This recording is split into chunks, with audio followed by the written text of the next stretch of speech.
229 yards and averages 257. So Audubon have a little better of it offensively. On the defense, Hillcrest have given up 431 total yards, an average of 108 yards per game.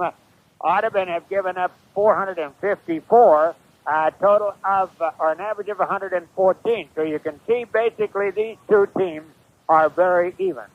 Both teams are senior orientated because Hillcrest will start offensively with 7 seniors. Audubon will start with 7 seniors. On the defense, Audubon with 8 seniors and Hillcrest with 6 seniors. Size-wise, well, let's take a look at that. Hillcrest offensively, their backs will average 162 pounds, and Audubon's backs will average 174. In the offensive line for Hillcrest, they'll average 193, and Audubon 176. So Hillcrest do have a 12-pound per man average when they are on the offense. Looking at it defensively, Audubon will average 181 pounds on the defense, and as he said, that will give Hillcrest a bit of an advantage there, 13 pounds. Now let's take a look at Audubon on the offense. They will average 174 in the back. The line will average 176 pounds. Defensively, the line for Hillcrest, and we'll take the top 5 as their corners move up in very tightly. And if you go that way, they will average per man, the Audubon Zephyrs, by 13 pounds. Well, basically, that's about it. Looking at their records, Dick Risbrook's Hillcrest Academy crew opened defeating Twin Valley 32-8, got by Hewlin Hitterdall 42-14, over Lake Park 24-6, and then last Friday in the rain, defeated Underwood 26-6. Offensively, Hillcrest have averaged 31 points per game. Defensively, they've given up 8+. For Coach Ken Hellen's Audubon Zephyrs, 3-1 on the season. Hillcrest, of course, perfect on the season at this point. They opened against Underwood, defeating them 32-0. And if you look at that, on comparative scores, Audubon then rise 6. Then Audubon defeated Gary 20-14. They rolled over Rothsay 30-0, and then defeated an excellent lost to an excellent Norman County West crew last Friday, 14-6. Offensively, averaging 22 points per game. Defensively, they give up 7. So, taking a look at that, that would give Hillcrest about an 8-point advantage as far as the offense and defense shows on it.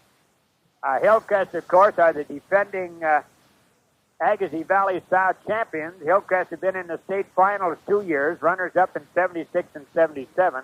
Audubon, if my recollections are right, were beaten in the finals in 1975. So both of these schools have had great athletic careers. Let's now take a look at the starting lineup. First of all, looking offensively for the Hillcrest Comets, they will go with Brent Martins at quarterback. He's a 160-pound senior.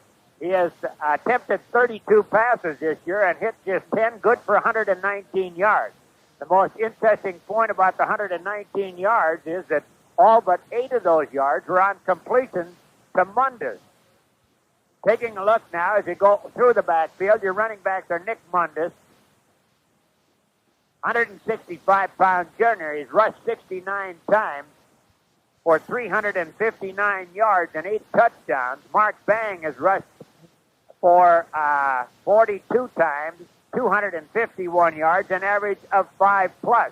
He has scored 5 touchdowns. Bang is a 170-pounder and a senior. So between these two running backs, every time the tandem have run with the ball, in other words, every 2 times, they have averaged 10 yards or a first down. So that shows them offensively very strong. At the flanker, we'll get a look at a sophomore by the name of Dale Rogness, 155, and good pair of hands. They haven't been able to hit him so far very well, but he's an excellent football player. Looking at the offensive line from the right side across, it's John Christensen, 170, a senior at right end. At right tackle with Tippy Stendrew, 245, and he's a senior. At the center spot, it'll be Rick Nielsen, 210, a senior. At left tackle, it'll be Steve Hagelin, 175, a senior. At left end with Scott Selvig, 165, and a senior. Hillcrest like to run with a flank. They run out of the eye. They run out of a deuce in the backfield. And they will also run once in a while out of the wishbone. And now let's have this story from Coach Dick Risbrook. And now a few words from Coach Dick Risper of the Hillcrest Academy Comets regarding today's ball game.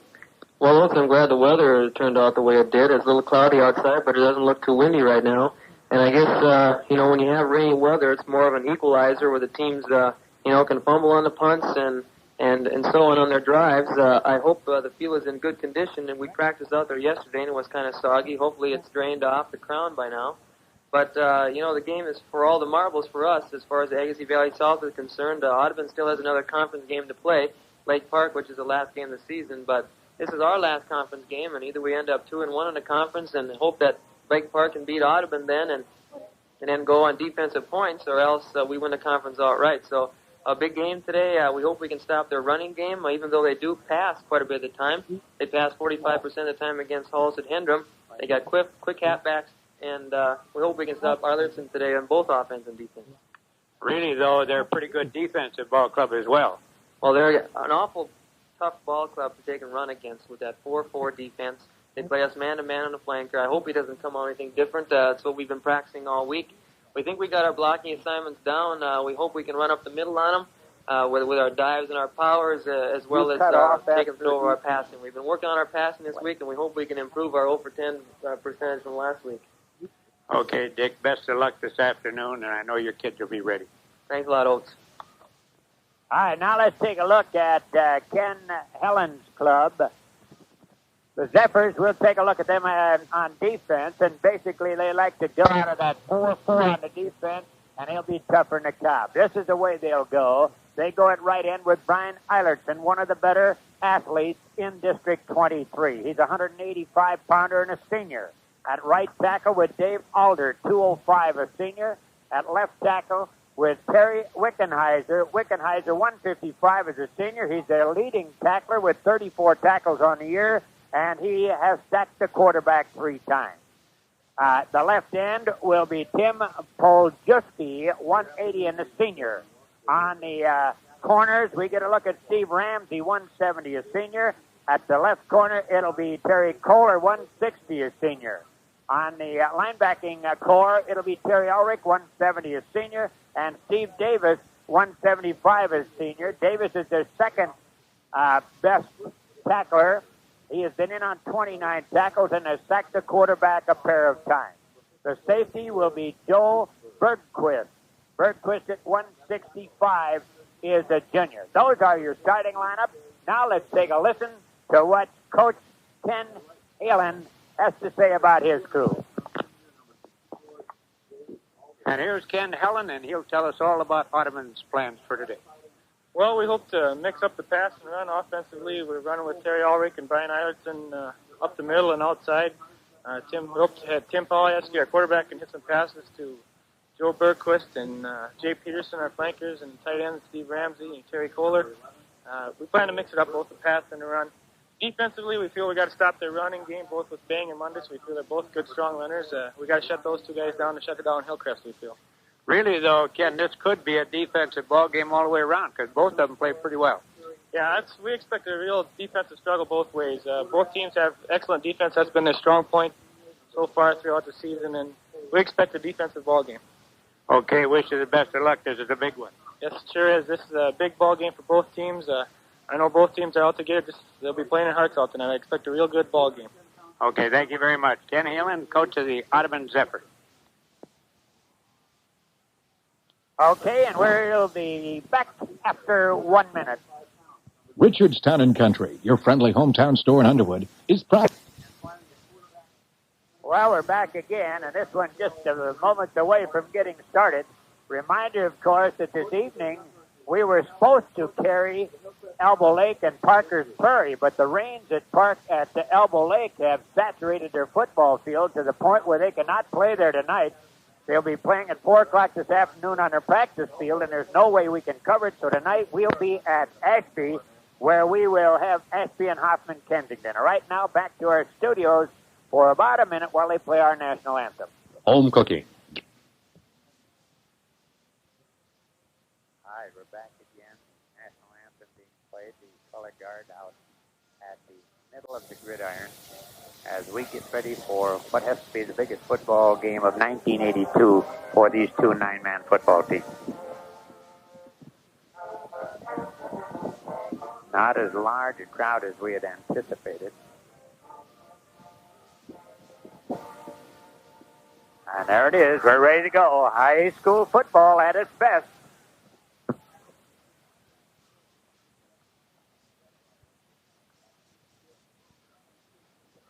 Once again, that reminder on tonight's action that we'll be carrying Ashby and Hoffman Kensington because that elbow leg game is going to be played this afternoon at 4 o'clock.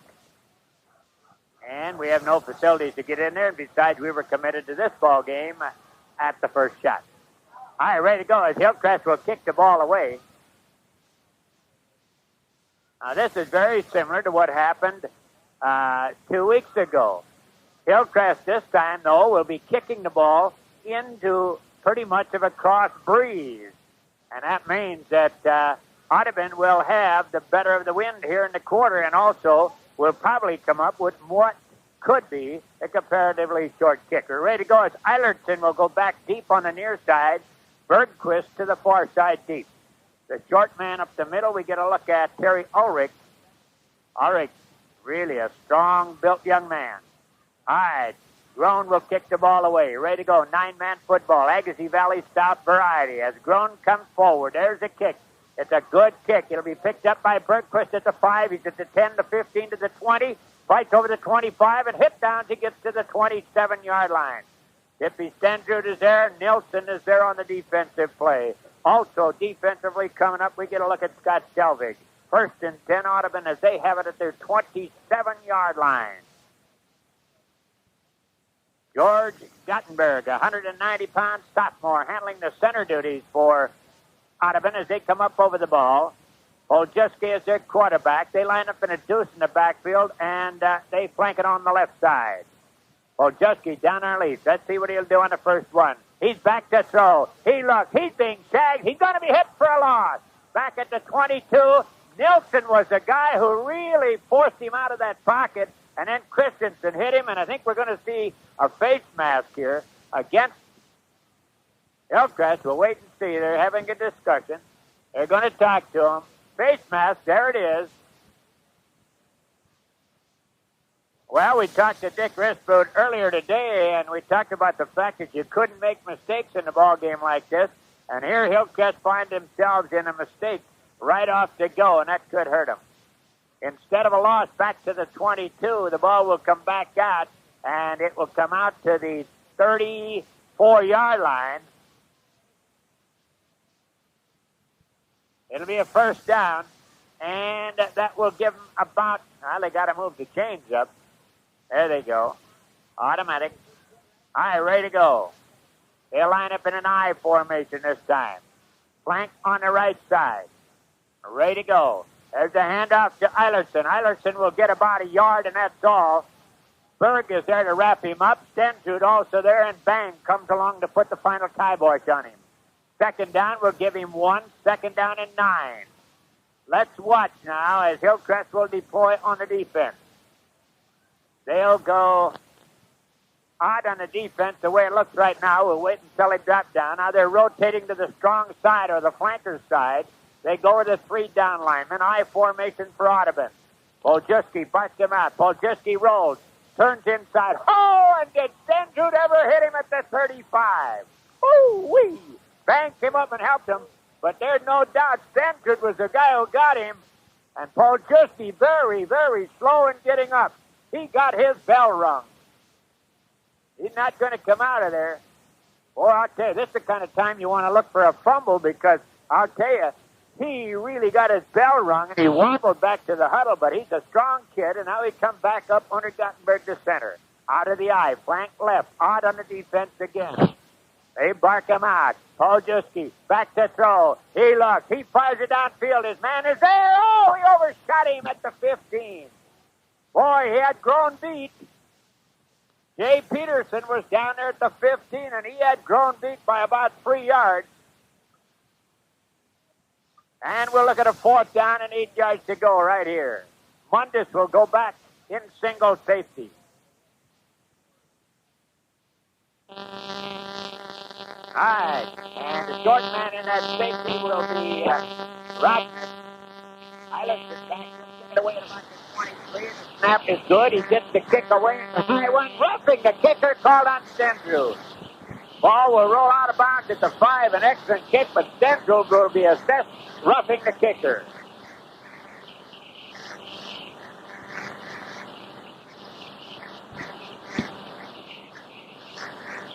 Well, that's the thing you try to teach these kids. You don't go to the kicker. You go to the spot ahead of the kicker so that when your momentum carries you forward, you'll not come into the kicker.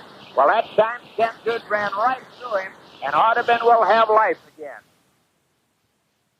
That's 20 yards in penalties here in the early go of this ball game. We have 9:50 to go in the first period. Ulrich kicks up the Chinese laundry and hands it back to the official. They line up in an I. The deep man in the I is Eilertson. Poljiski barks it out. Poljiski, long count. Poljiski hands off. Eilertson breaks the tackles and goes down to the 25-yard line. Wrapped up there by Bang.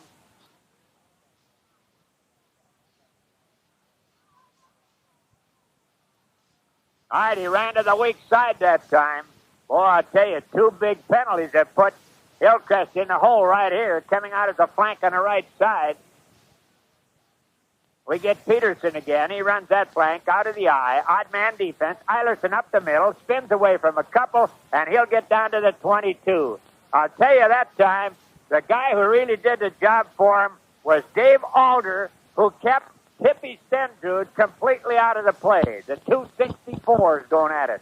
Erickson will come into the lineup. Berg will come out of there. All right, he'll go odd again on the defense. 3 down linemen.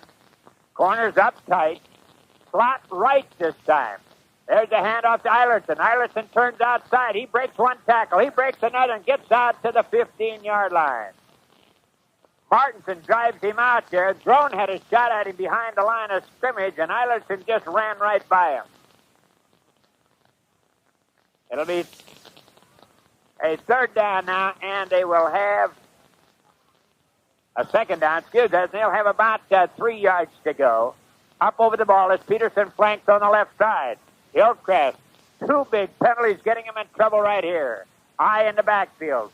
Flank way out on the left side. There's a pitch back to Eilertson. He's going to be hit down by Christensen as he comes to the right side and gets inside the 15 to the 14-yard line. Boy, Christensen hand-fought the blocker, pushed him aside, and wrapped up Eilertson. 3rd down. Audubon, of course, right now are in 4-down territory. They have 3rd down and about 1.5 yards to go. We're in the first period with 8 minutes and 30 seconds remaining. And out on the left side goes Bergquist, this time as a flank. Ulrich, the short man. Eilertson, the deep man.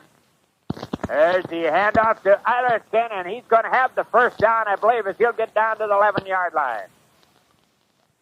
Nielsen in on the defensive play. Stendrew there to help, but that's enough for the 1st down, and the Zephyrs are on the go.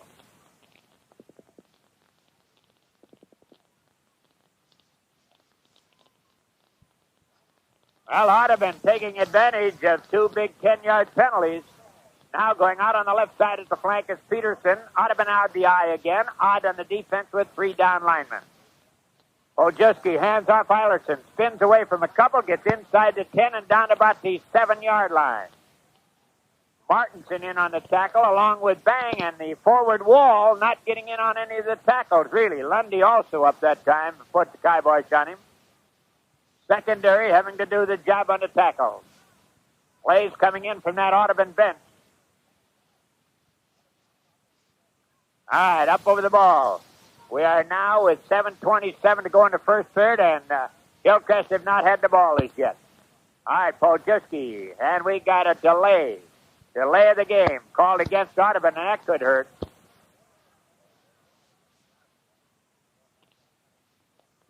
Good signals from the official. Delay of game. Well, we've now had 25 yards in penalties, 20 against Hillcrest and 5 against Audubon. Audubon still in great position, though. They have a 2nd down, 11 yards to go as the ball's out now around the 12-yard line. Big play right here. Big 2 plays coming up. They put Peterson out on the left side. Let's see if Poljiski will crank this time. And we got a procedure penalty. Kohler jumped offside, and that'll cost them 5. Well, we're playing like a yo-yo with the officials. Hillcrest had 20 called, and now they turn right around. There was no doubt on that one. Kohler was across the line of scrimmage before the ball was ever snapped, and now it'll be second down and about 16, 17 yards to go. And we're down to 6:57 in the scoring first period. They're going to throw, you can bet. All right, I formation. Bergquist is the flank on the left side. Poljiski puts Ulrich in motion. They look, and he nearly falls, then fires it up the middle, complete, and hit down at the 10-yard line. Goes Ramsey, fumble the ball, and Hillcrest have it. I think Bang came off the ball. We'll have to wait and see on it, but I believe Bang was the guy who was on it. Well, Audubon blew their opportunity here in this first period. They had 2 big penalties that helped them out, and now they're going to have to go to their defense as Hillcrest, nearly half of the first period gone, getting their first shot offensively.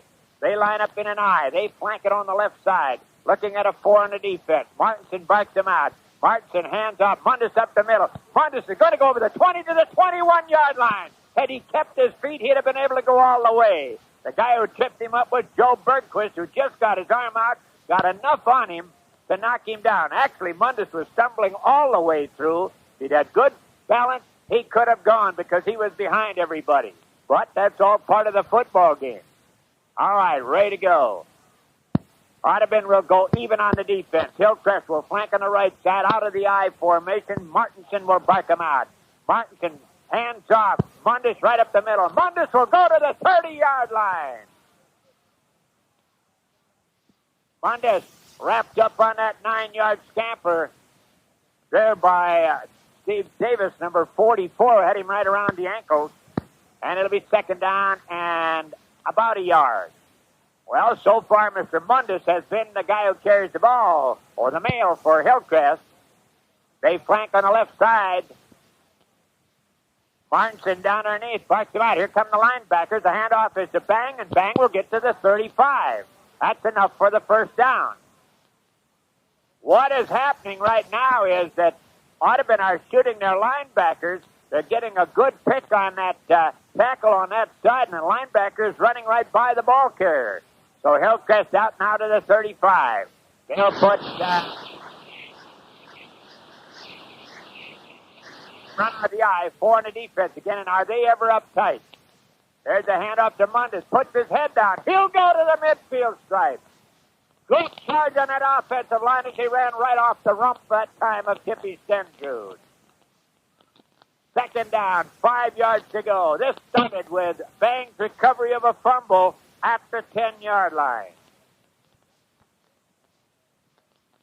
All right, now he goes. Lundy will flank on the left side. They four down linemen again. Goose in the backfield, off to Bang. Bang picks his way for about 2 as he'll go to the 38 in the territory of Audubon. First one to get to him that time was Davis. Davis has been a big defensive man for him. He's their number 2 tackler on the ball club. Third down and about 3 yards to go. 4 minutes and 12 seconds remaining in the opening period. Scoreless, Agassiz Valley South, 9-man football. Lendy flanks on the left side. 4 men on the defense now. 4 down linemen, I formation. Martinson barks him out. Off to Mundus, fights his way inside the 35 to about the 33-yard line. He's got another first down, and Kohler in on the defensive play. Well, so far, Hillcrest has stayed right inside, running at those tackles in good shape. They have not tried to go outside with anything as yet, but why change your bread and butter when it's coming for you? I formation. Lundy flanks on the left side. 4 down linemen on the defense. Pitch back, and they just no more get it. And that time, Mundus tried to go outside and lost the yard. Over there making the tackle with their quarterback, Poljiski, and it'll be a second down and about 11 and a half. Boy, we just got done saying they were having great success off those tackles. They tried to go outside and got whacked with it. It'll be a second down now. Up over the ball. Let's see how they go this time. They will go with an eye in the backfield, flank left, 4 down linemen. Ooh, is there a lot of room behind that secondary? Martinson, hands off to Bang. Bang will get inside the 30 to the 28-yard line. Defensively, Steve Ramsey comes away from the top of the stack. And it was about a 7-yard pickup. It'll be 3rd down and 5 yards to go. Well, they tried to run outside just one time and didn't make it. They stayed inside right off those tackles throughout this drive, and that has been their success. All right, double ring key this time. All right, there's a handoff. Bang! He's going to get the first down inside the 25 to the 24. Kohler is there, along with Kohler is Davis, but not until Hillcrest had picked up, well, we're going to be a little premature, but we think it's a first down. I think they're going to bring the chains in. We think there's a pimple on the end of that football, enough to give Hillcrest the first down.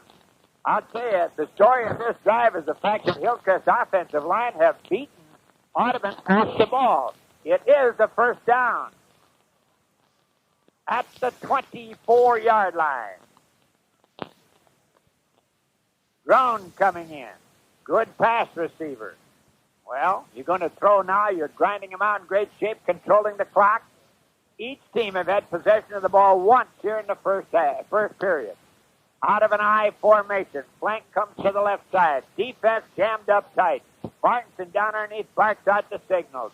Martinson hands off Mundus. Mundus to the outside. He's inside the 20 to the 17-yard line. Just slid off that outside shoulder of the tackle, and there's an injured player on the field. And it looks like Ulrich from here would have to wait. We'll wait and see, however. When he stands up, we get a better look. We see the 4. No, it's Davey Alder. Davey Alder.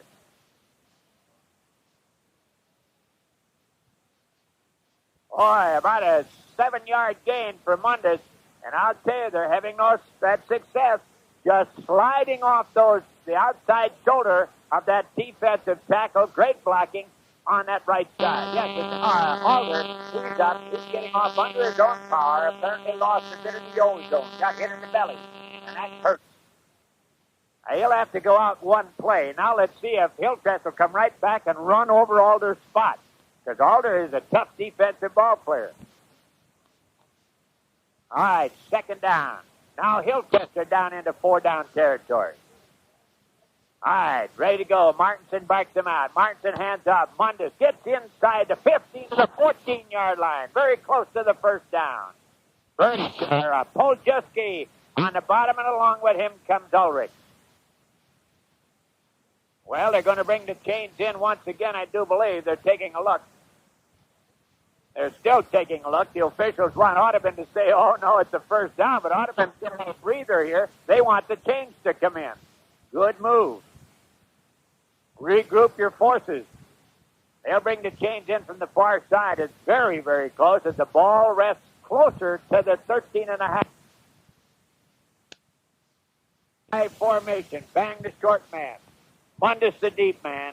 Martinson barks him out. Off to Mundus. Puts his head down. He'll get to the 5 and driven back from there. Well, that time they went inside that thing again, and they have had all their success sliding off the outside to tackle. And with a 4th down and about 3 yards to go for the first down, timeout on the field. We'll be back in 30. Well, we're back again. We have 16 seconds remaining in the opening period. Scoreless homecoming here at Hillcrest. And the wheels are turning now as the two coaches are out there. Audubon got down to the 10. They coughed the football up. Hillcrest are now at the 5.5 with a 4th down. And they've got about 2.5 yards to go for the first down. Deuced in the backfield. Martinson down underneath. Martinson back to throw. Martinson screens it on the side. Bang! Touchdown! Touchdown, Hillcrest. 6-yard pass.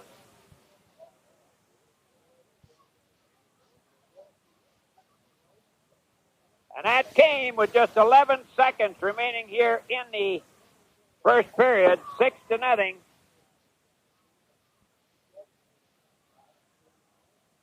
They're going to go for two. They'll deuce it in the backfield. Let's see what they do this time. All right, there's a pitch back to Mundus. Mundus turns the corner. He's in, and Hillcrest lead at 8-0. We'll be back in 30.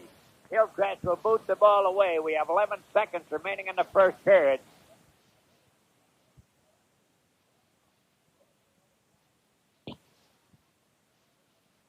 Grown will kick it away. Back deep, we see Bergquist on the far side, and on the near side, we get a look at Eilertson. Ulrich, the short man up the middle. There's Grown's kick. There's a good kick again. Bergquist at the 4. He's up to the 10. He's at the 15. He's at the 20. Oh, he slips down as he's guarded at the 22. Mundus there, Christensen there. Boy, he put on the brakes. He saw that big red horde standing right there in front of him. Good run by Bergquist, however, as he took it at the 4, brought it out to the 22, and played it absolutely perfectly. No place to go to the outside, so he just ran quickly up the middle. There's the end of the first period. Hillcrest lead at 8-0. We'll be back in 1 minute. In the first play, Ulrich goes up the middle for 5. It'll be 2nd down and 5 as the ball now is up to the 27-yard line out of a deuce in the backfield. There they run a reverse going back the other way to Peterson. Peterson is hit behind the line of scrimmage, fights his way back to the 25, and that's all. And I'll tell you, Christensen had him all wrapped up back at the 20, but he just squirted out of his arms, stand through, tried to catch him, and finally was hammered down as he got back to the 25-yard line. 3rd down and about 7 yards to go. Hillcrest leading at 8-0. Audubon working against what breeze there is here in the second period. Deuce in the backfield, flank left, 3 down linemen. Back to throw at Polzeski. Polzeski looking. He lays a screen off, incomplete. And Christensen hammered Polieski back at the 12-yard line just as he released. And it'll be a 4th down. Great pressure. They tried to run that screen, and it went incomplete. The screen was intended up the middle for Ulrich, but he could not get to it. All right, punt formation. Eilertson will kick it away. He'll kick the ball away somewhere around his 15-yard line. Ready, the snap is a good snap. The kick, he gets a good kick away. They watch it bounce. Mundus will let it roll. It'll roll down to the 26-yard line, in the 16-yard line, territory of Hillcrest, where the ball is downed at that point by Wickenheiser. Terry Wickenheiser camping on that one. And Hillcrest will get their second shot at it offensively. Hillcrest on the top side is 8-zip on a 70-yard drive after a fumble recovery at the 10-yard line. Reminder, tonight we'll be at Ashby, not at Elbow Lake, because Elbow are playing their game this afternoon because of the rainy conditions that have negated their football field. I formation, Martinson, hands off, Mundus up the middle. Mundus will get to the 18. Stopped there by a host of Zephyrs. Davey Alder probably the first one to get to him, but get him out to about the 18-yard line. So it'll be a 2nd down and about 7 yards to go. Hillcrest, as we said, with a 70-yard drive. Audubon had their chance. They coughed up the ball at the 10-yard line after a block or after a roughing the kicker penalty and a face mask penalty gave them the drive. I formation. Flank goes left side. Hand off Mundus. Mundus up the middle. Hits the couple. Fights his way up to about the 23-yard line. Polzeski in on the defensive play. Grown will come in now, and coming out of that lineup for Hillcrest will be Scott Selvig. 3rd down and about 2 yards to go. And Hillcrest have been able to run real well off the outside shoulder of those tackles. When they've gone inside of them, they've had trouble against that 4. All right, 4 down linemen on the defense. Flank comes right. There's the hand up. Mundus slides outside. Mundus just stood up this time, and making the play was Terry Kohler. Did not get enough. He will be about 2 yards short of the 1st down.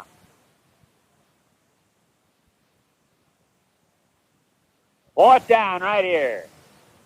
And Hillcrest asks for a timeout. They lead Audubon 8-0. We'll be back in 30. All right, we're back again at the fourth down, about a yard and a half to go. And we got to believe that Hillcrest are going to put the foot into the football. The wind is blowing pretty much across the field now, so it's about even-steven for both football teams. The winner of this one, of course, in the driver's seat in the conference. If Hillcrest win it, they'll have it all wrapped up because that will be their third conference opponent. For Audubon, if they win it, they'd still have Lake Park to face. Mundus back in punt formation. All right, let's see what kind of a rush they get. Oh, they're not going to send anyone back. Now they send Ulrich back. Mundus is in punt formation. He's only back about 11 yards. Ready? Long count. Snap is good. The kick, he gets a floater away. A knuckleball. Picked off at the 30-yard line and out of bounds goes Eilertson. I think we said Ulrich back. It was Eilertson who went back. Ulrich is 34. Eilertson is 24. Eilertson, a real excellent football player. Audubon, of course, coming off a season of 0-8 a year ago, trying to get into the state playdowns here this afternoon. All right, they'll line up in a deuce in the backfield. They'll flank way out on the right side as Polzeski will count him out. There he is. He hands off this time to Ulrich, and Ulrich will get a couple as he comes to the left side, cuts back against the grain, and gets to the 32-yard line. Down on the bottom of the stack is Lundy and Christensen. Second down and about 9 yards to go. We'll give him only one. We have 8 minutes and 19 seconds remaining in the first half. Hillcrest top side of Audubon 8-0 in a big Agassiz Valley South contest. Bergquist comes as a flank on the left side. They deuce it in the backfield. 3 down linemen on the defense. Back to throw at Polzeski. Polzeski on the screen, off on the side to Ulrich. Defense very well. It's hit for no gain. There's a flag on the play. Tackle made by Nilsson and Bang. And let's see what this one's all about. Face mask again against Hillcrest. Boy, Hillcrest have been their own worst enemies so far in this ball game. This is the third penalty. Face mask. And what would have been a third down and 9 will now result in a first down at the 39 in the territory of Hillcrest. 30 yards in penalties so far against Hillcrest. 10 yards against Audubon. 3 major penalties against Hillcrest. Deuced in the backfield. There's a handoff right up the middle. Goes Ulrich. That time Stentrud ran right by him. And Lundy and Bang made the tackle at the 35-yard line. It'll be second down and 7 yards to go. We have 7:32 remaining in the first half. Hillcrest top side of Audubon 8-0. A 70-yard drive. Bergquist comes out on the left side as a flank. They deuce it in the backfield. Odd man defense. 3 down linemen for Hillcrest. Back to throw at Polzeski. He looks. He fires it out. His man is there, overshoots him. Covered pretty well that time by Mundus as the pass was intended downfield for Ty Smith.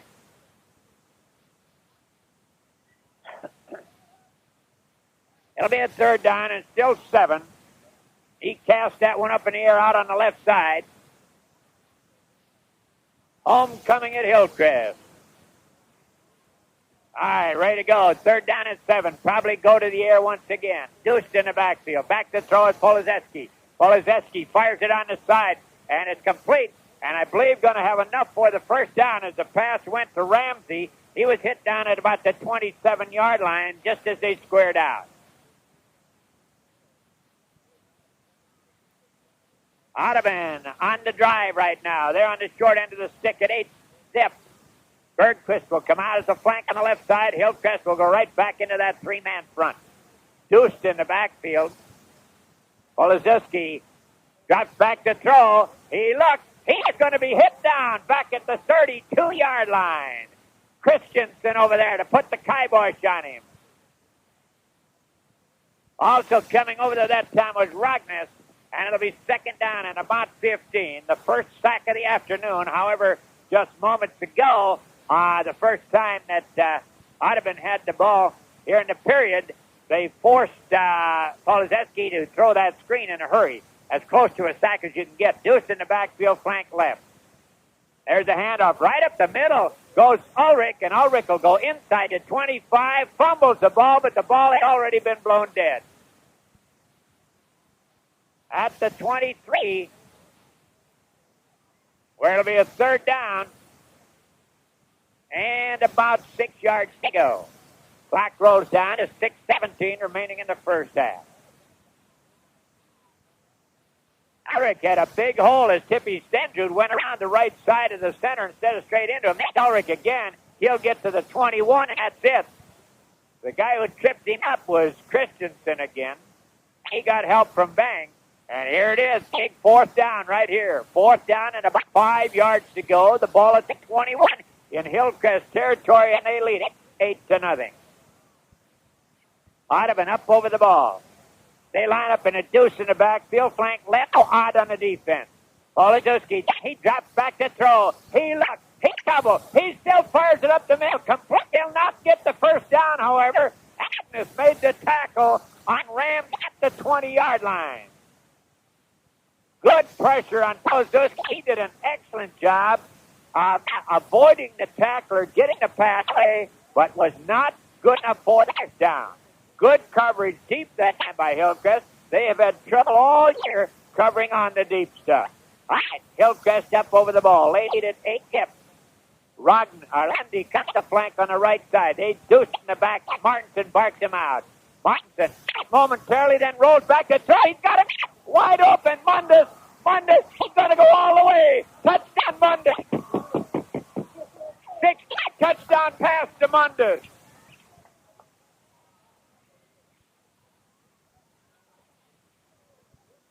Boy, the only problem with that one was that there were 2 Hillcrest guys there, and you were afraid they might both try to go for it.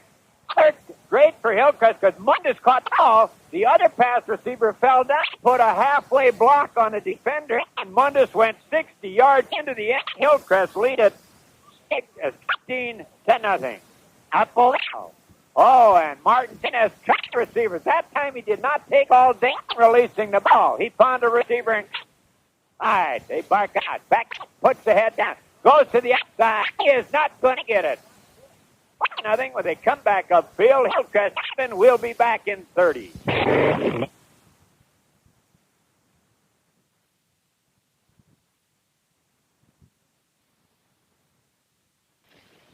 Game with 4:40 to go in the third period. 34-0 Hillcrest. And I believe, as our stats, that means that Mr. Martinson is now 7 for 7. 7 for 7. Well, that brings the old percentage up. All right, they'll go for 2. 34-0. There's a pitch back. Mundus trying to get outside. Mundus will not make it this time. No good. When they come back upfield, Hillcrest leading Audubon 34-0. We'll be back in 30 seconds. We're back again. Hillcrest waltzing along 34-0.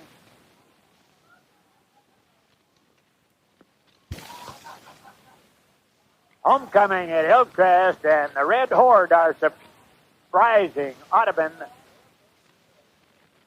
All right, Groen will kick this one away. Groen comes forward. It's a very short kick. It'll bounce and go out of bounds, and they'll bring the ball out to the 30-yard line.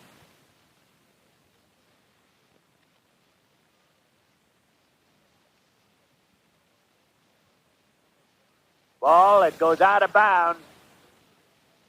Inside that 30 will come out of to the 30-yard line.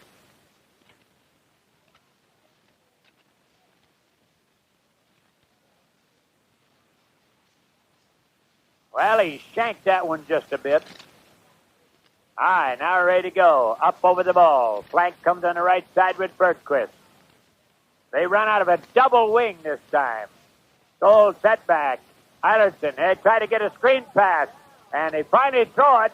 But I'll tell you, Mr. Nilsson had him in his grasp back at the 21-yard line. Nilsson with another great defensive play, a sack by Nilsson.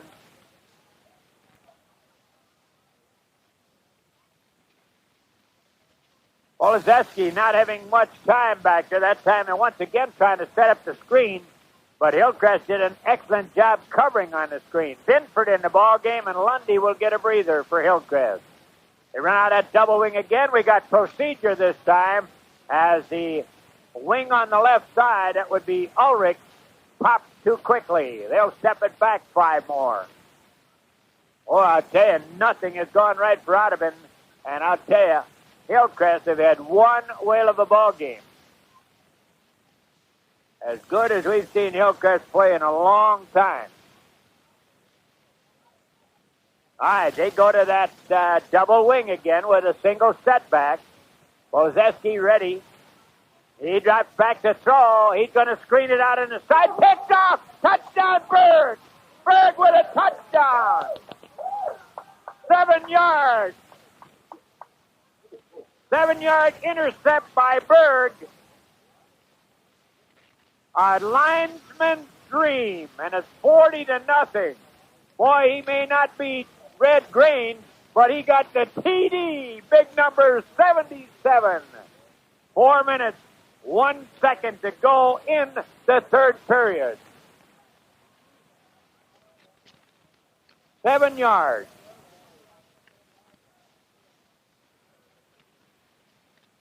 Yes, sir. He wears Red Grange as number. We said he was no Red Grange. He just wanted to prove it to us. Picked it off, ran in 7. 40-0, Hillcrest top side. All right, Groen, Binford is the quarterback. Groen and Rognus are the halfbacks. He does not get in. And while they come back upfield with the score, Hillcrest 40, Audubon nothing. We'll be back in 30. Well, we're back again, and Mr. Groen is going to have a tired leg because this is the 7th time that he's kicked off in this ballgame. He's had deep ones, short ones, high ones, low ones. Let's see what he's going to do with this one. Groen, just a sophomore. All right, ready. Groen comes forward. This one is a squibber on the near side. It'll go out of bounds again, and he'll come out to the 30. Groen is getting his head up just a little bit now as he gets ready to kick the ball. He wants to see where it's going. As a result, he's not getting the good kick. Well, Martinson with a perfect afternoon, and of course, this interception by Mr. Berg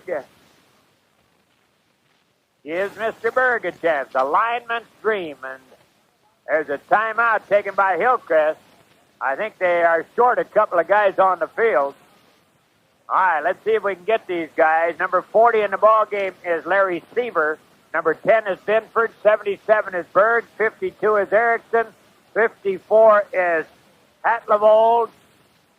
84 is Rick Johnson. Let's see if we got him. 76 in the ball game is Joel Foss. And I think we've hit them all. For Audubon, we'll check there, see if there's any changes. We see Ramsey. He's been in there before. And when they come up the line, they're going basically the way they've been. Hillcrest taking this time out. Now Coach Resbrut comes off.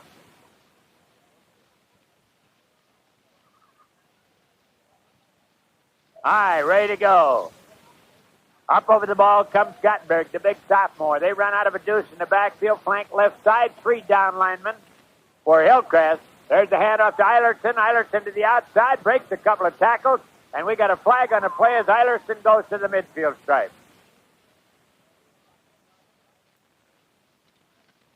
Holding assessed against Audubon, and probably the best running play Audubon have had in this ball game is going to go for naught.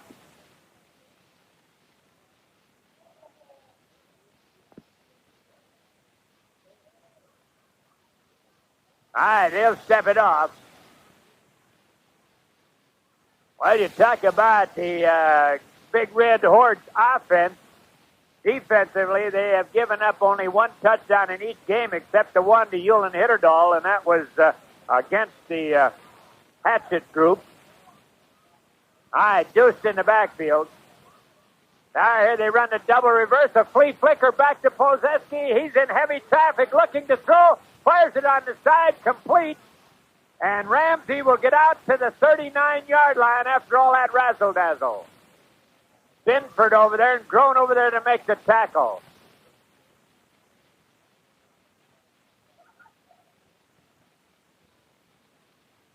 Polyaski had plenty of time back there to throw, and he threw to the short man. Looked to us like down here about the 30-yard line there was someone wide open, hollering for the ball. But he did not have much chance to plant, and he does not throw the ball hard. Deuce in the backfield, flank left. Ozeski barks him out, hands off to Eilertson. Eilertson to the outside. He's going to get down to the 36-yard line. That'll be enough for the first down. Hard run by Eilertson. Defensively coming up to make the tackle with Rick Johnson.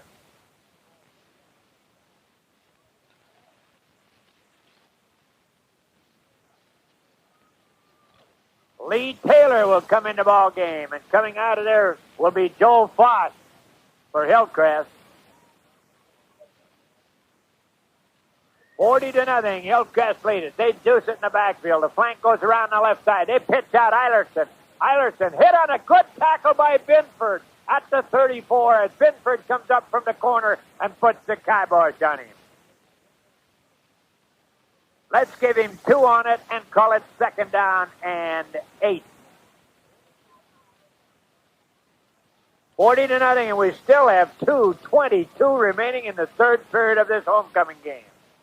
Hillcrest has just absolutely been superb this afternoon. All right, Deuce in the backfield, flank left, 3 down linemen, back to throw. Bozeski fires it downfield. They race for it, deflected. Good defensive play by Rognus as Grown got beat on it. Rognus coming over from the near side, whacked it away as it was thrown. A good throw that time down to about the 4-yard line intended for Bergquist. And we got another hold against Audubon. Audubon getting frustrated now. They just have been unable to hold out that defensive charge of Hillcrest.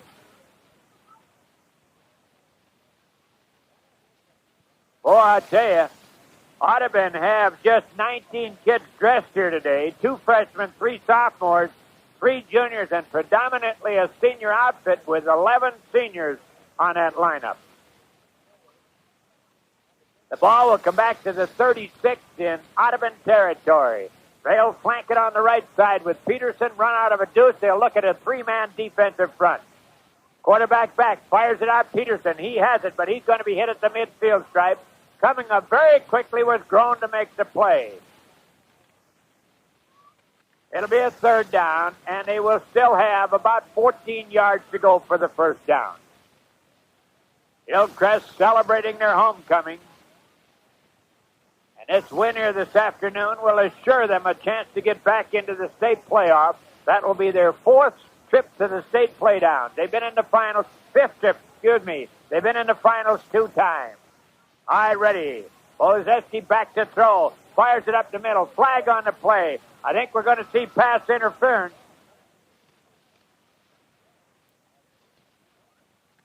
Pass will go against Audubon, I do believe. Well, when it rains, it pours as far as Audubon's concerned. They signaled a hold. Kind of an unusual position. Well, the flag, I guess, is at the line of scrimmage.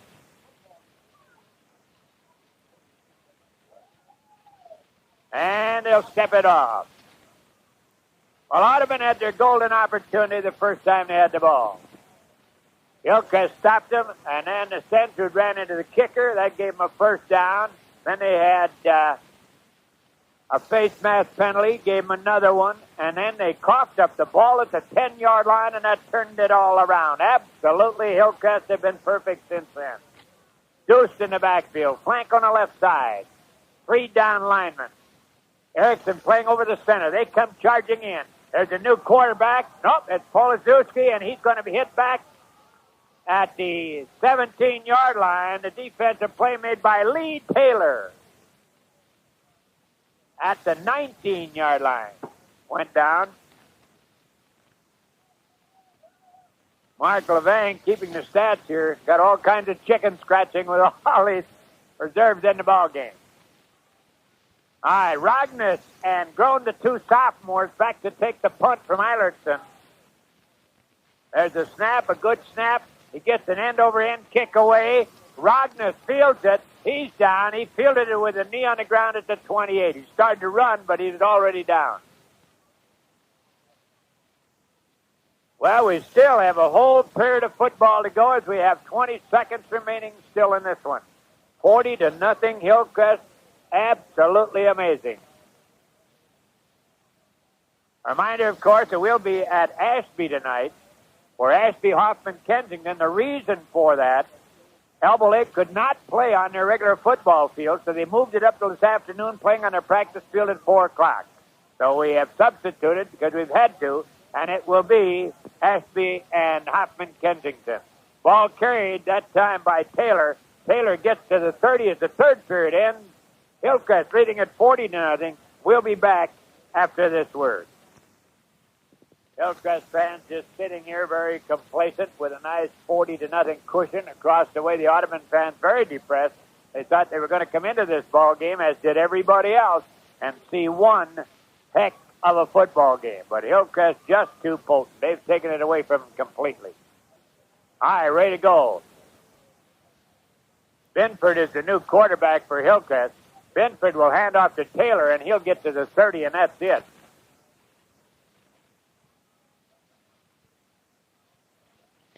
Alder coming back in. He was injured earlier. Glad to see him come back in. Going out of the ball game for Audubon is Scott Hadding, a 175-pound senior. Hillcrest will have on the right side Larry Sievers. They run with a flank right. Binford back to throw. Binford under heavy pressure. Puts it up. Intercepted. And here's going to be Polizeski going down to the 5 to 4 yard line. Well, Binford never should have thrown the ball, but it picked off by Polizeski. Polizeski gets it, and we got a flag on the play.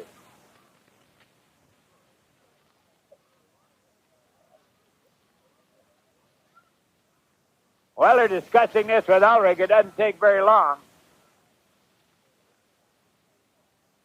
And it'll go half the distance down to the 2. That is the first pass that, well, I was going to say the first pass hadn't been completed by Hillcrest, but it was completed, but it was to an Audubon guy. Polieski picking that one off. Groen will come in. Rognus will come out. Audubon knocking on the door here as we open the fourth period of play. I formation. Polizeski underneath, barks him out. Hands off. Eilertson, touchdown. Eilertson from 2 yards out, and Audubon are on the board now at 40-6. 2-yarder, that came with 11:07 to go in the fourth and final period.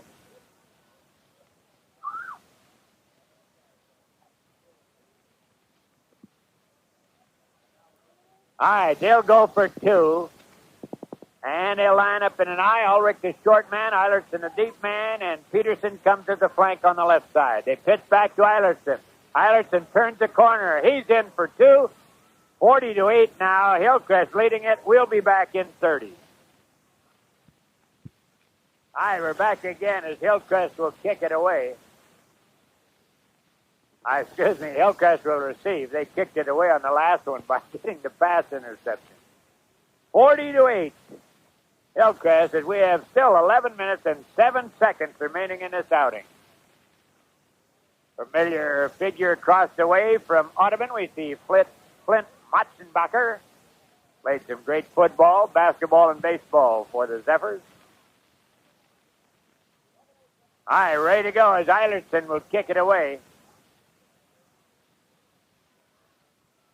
They try an onside kick, and falling on it very quickly for Hillcrest, number 70, that would be Hegeland.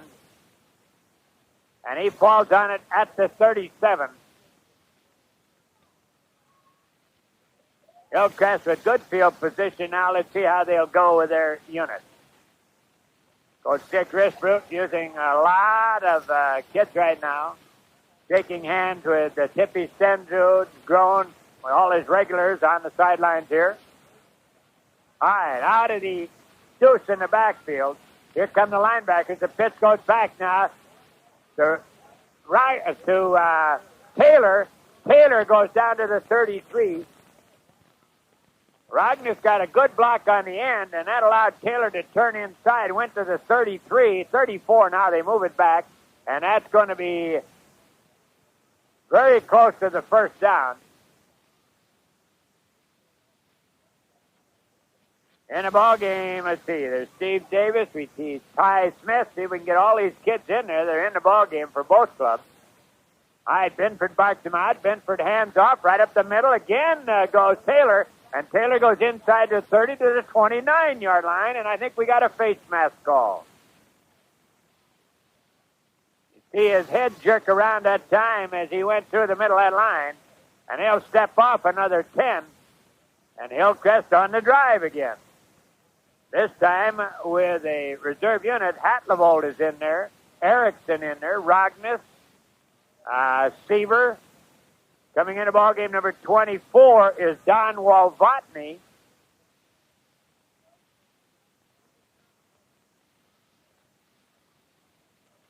First and 10 at the 19-yard line. It's the kind of ball game that breaks open like this so quickly, and then it kind of just settles back into nothing. There's a handoff to Rognus. Rognus fights away. He's inside the 10 of the 9. Eilertson over there on the defensive play along with Jim Kohler, but not until Rognus had rambled to the 10-yard line. Well, I tell you, it's hard to believe, but Hillcrest are winning without Bill Colbeck wearing his black and white shoes. He hasn't got his coaching shoes on. He's got those plain blackies on. All right, flank comes right. Binford keeps, turns inside. Hayes at the 10, and that's it. He'll go to the 9. Defensively, making the play for him was Guttenberg, who is playing now on defense. George Guttenberg, 190-pound sophomore, making the defensive play for Audubon. That'll be third down and about a yard to go. Hillcrest out in front by 32 at 40-8. We still have 9 minutes left. Deuce in the backfield. Binford pitches back. Rognus turns inside. There's a flag on the play. We're going to see a clip on number 24, Walvotny. Can't block from the backside. Walvotny came up on the backside. He's going to come out, and Mr. Risbrut is going to tell him what he did wrong. No, Mr. Paul Levang is going to tell him what. 40-8. They're having a discussion here. And let's see what they decide to do. They'll step it off. 10-yarder. And the ball will come back to the 24-yard line, territory of Audubon. Boy, it is cooling off in Minnesota. Reminder tonight, we'll have Ashby and Hoffman Kensington. We were supposed to have Elbow Lake and Parker's Prairie, but that ball game was moved up to 4 o'clock this afternoon because of the condition of the football field. They've had to move to another field for that game. Binford rolling right. He's set. He fires. Intercepted. Intercepted by Peterson at about the 3-yard line, and Audubon will take over. Boy, I'll tell you, Seaver and Peterson down there, they both had their hands on the ball, and Peterson just took it away from Seaver. Audubon deep in their territory. Bob Wittenauer in the ball game for Audubon. Peterson coming in. He plays the flanker for him. He wants to know what the play is. Eilertson says, you aren't going to get the ball anyway, so you get over there. Now they run out of a deuce in the backfield.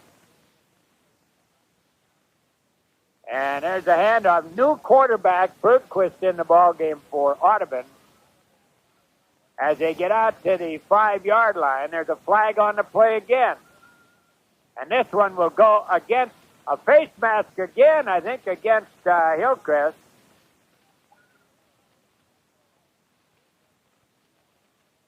There it is, 10 yards. Boy, that must be about the 6th face mask penalty in this ball game.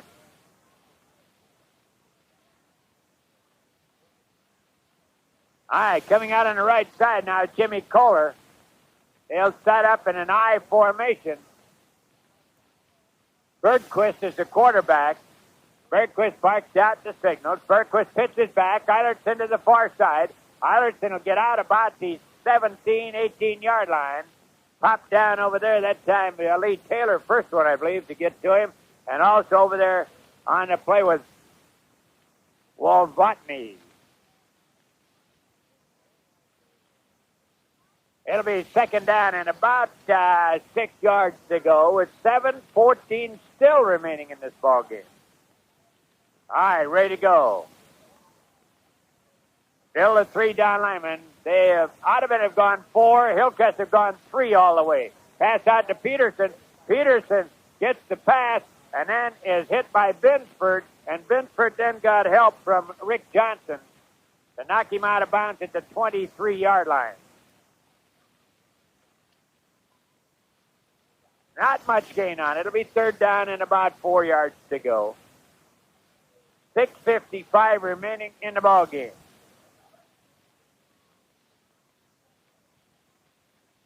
Big John could get his fingers stuck on that clock over there and let her roll a bit now. I formation. Bergquist barks him out. Off to Eilertson. Eilertson stacked up for a loss of 2. And making the play was Erickson, number 52, the first one to get to him. Oh, he just rode him down back at the 22.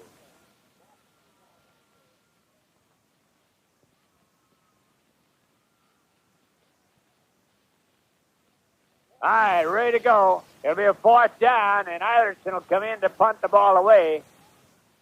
Going back will be Binford, and along with Binford, we see Larry Seaver. Nope, Seaver will go back. Number 76 will go back. Joe Foss. Well, we got lineman numbers back there now to take the kick. All right, Eilertson will kick it away. Oh, they fake it, and they do not get it as Erickson made a great defensive play on Ulrich at the 21-yard line. John Tungshas coming out of the ball game for Hillcrest. 40-8. Hillcrest led it 40-0 after 3. They led it 22-0 at the halfway mark. Then all Hillcrest this afternoon, I'll tell you. All right, out of an eye. Binford hands off. Trying to get some running room this time was Taylor. And Taylor is stacked up very quickly. As coming in there to make the play that time, we get a look at Gottenberg and also Ty Smith. Troy Stapleman coming in the ball game for Hillcrest. Seaver will come out. Boy, everybody getting in the homecoming game. Number 50 is Barry Bundy in the ball game. I formation. Binford rolls, then pitches back to Taylor, and Taylor is bounced out of bounds by Smith. We got a flag way in the back. It's called on Erickson. Illegal use of the hands on Erickson. He was way down to the 11-yard line. Well, that's what you want, those linemen to get down there and do that blocking. But not with the illegal use of the hands. 5 minutes, 11 seconds still remaining. Hillcrest will be the Southern Division champions. Reminder, of course, they still have a lot of football to go. This will give them 5 in a row. They will have Gary here next week. Then their 2 remaining games, Rotsey and Halstead Hendrum, better known as the Winnipeg Connection.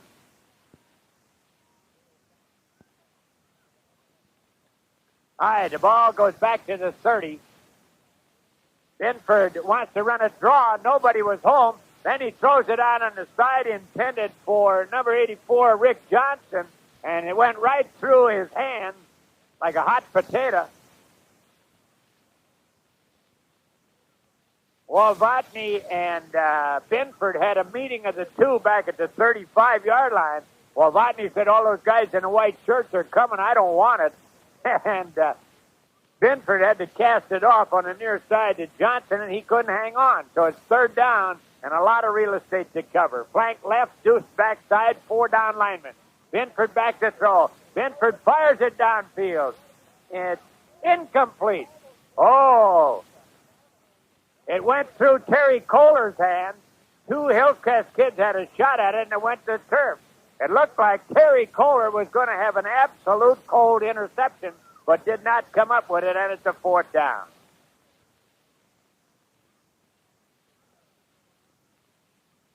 (40-8), Hillcrest with 4:57 still remaining in the ball game. Hillcrest bombed out in front, 40-0, and then the interception set Audubon up with their touchdown. Here's Binford rolling. He fires it up. His man is there. Overthrows him.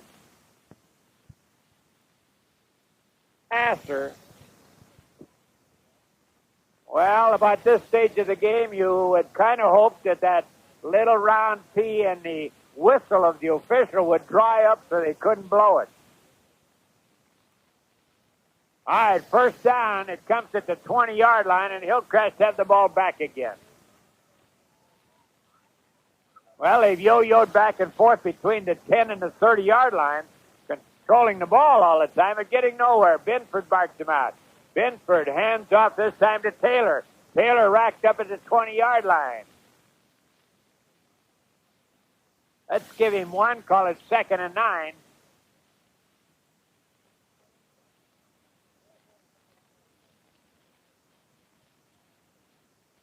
And the clock down to 4:41. I think it's frozen up there, stuck or something.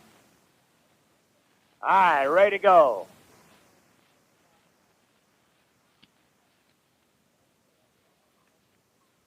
John Simonson snapping the ball now. There's a handoff to Rognus, or to Taylor, and Taylor will be hit right at the line of scrimmage. Ramsey is there. Also there on the play was Gottenborg. And it'll be 3rd down and still about 10 yards to go.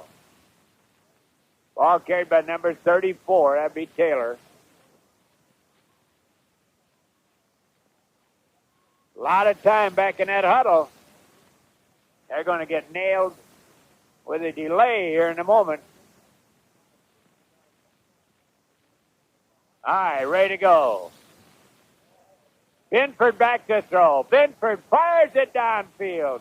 Intercepted in the end zone. All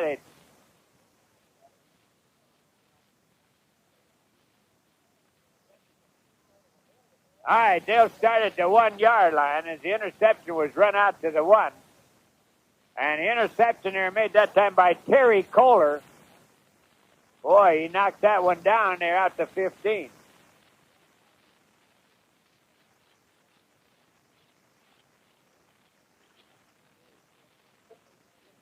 Three minutes, 22 seconds and rolling. All right, now Audubon back deep in their territory. Berquist, the quarterback, barking him out. Pitches back to Eilerson. Halfback pass. Peterson, he has it out at the 20-yard line. Tackle over there made by Larry Seaver. In the ball game, a number 55, John Simonson. Maybe that was Erickson who snapped on that last one. We thought it was Simonson.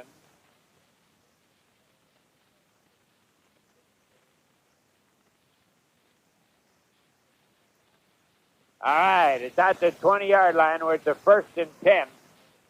3 minutes, 2 seconds still remaining. He went out of bounds, and of course that stops the clock. I formation. Berquist, the quarterback. Berquist pitches back, trying to get some running room is Jim Kohler, and Jim Kohler will get to about the 24-yard line. Walvotny in on the defensive play, and along with Walvotny, we look at Joel Foss. 2nd down, 6 yards to go with 2:43 and running. Hillcrest are the Agassiz South Conference champions. All right, up over the ball. Coming out on the left side is Peterson. Out of the I formation. This will be the 2nd loss in a row for Audubon as they lost 14-6 last week. There's a quick pass. Peterson! Oh! He fumbles the ball. It'll be picked up by Walvotny. Walvotny will run it back to far side and get down to the 35. Peterson had gotten to the 30 in the territory of Hillcrest, coughed the ball up, and Walvotny picked it up, ran it back to the 35, and guess who made the tackle? the guy who caught the pass, Peterson. Well, they split the team very well that time in the defense. And it's 40-8 now as time runs down. Well, let's see who Hillcrest's going to get in here now. They got another new quarterback. And with the score 40-8, Hillcrest with 1:57 remaining timeout. We'll go back for 30. Well, we're back again. Craig Olson fretting just a little bit. He picked the California Angels. That was enough to put the kiss of death on them. They're behind 4-0 in the fifth. All right, I formation. Each week you go to 40-8. Hillcrest with the ball. And Walvotny, the quarterback, fumbles it, and here's going to be a touchdown. Kohler will get the touchdown. A 30-yard run off the fumble by Terry Kohler. Terry Kohler. A 30-yard ramble, and that comes with 1:48 to go in the ball game, 40-14. Well, a pass interception and a fumble doing it. Number 74, Kazrop Faroki. He's a Norwegian. Kazrop Faroki came in the ballgame for Hillcrest. Here they go for two.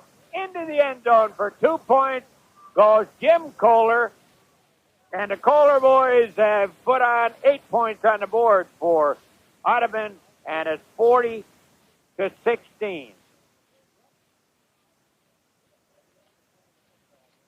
Well, we still have 1:48 to go. I think John got a calendar out instead of a clock for the second half of this ball game.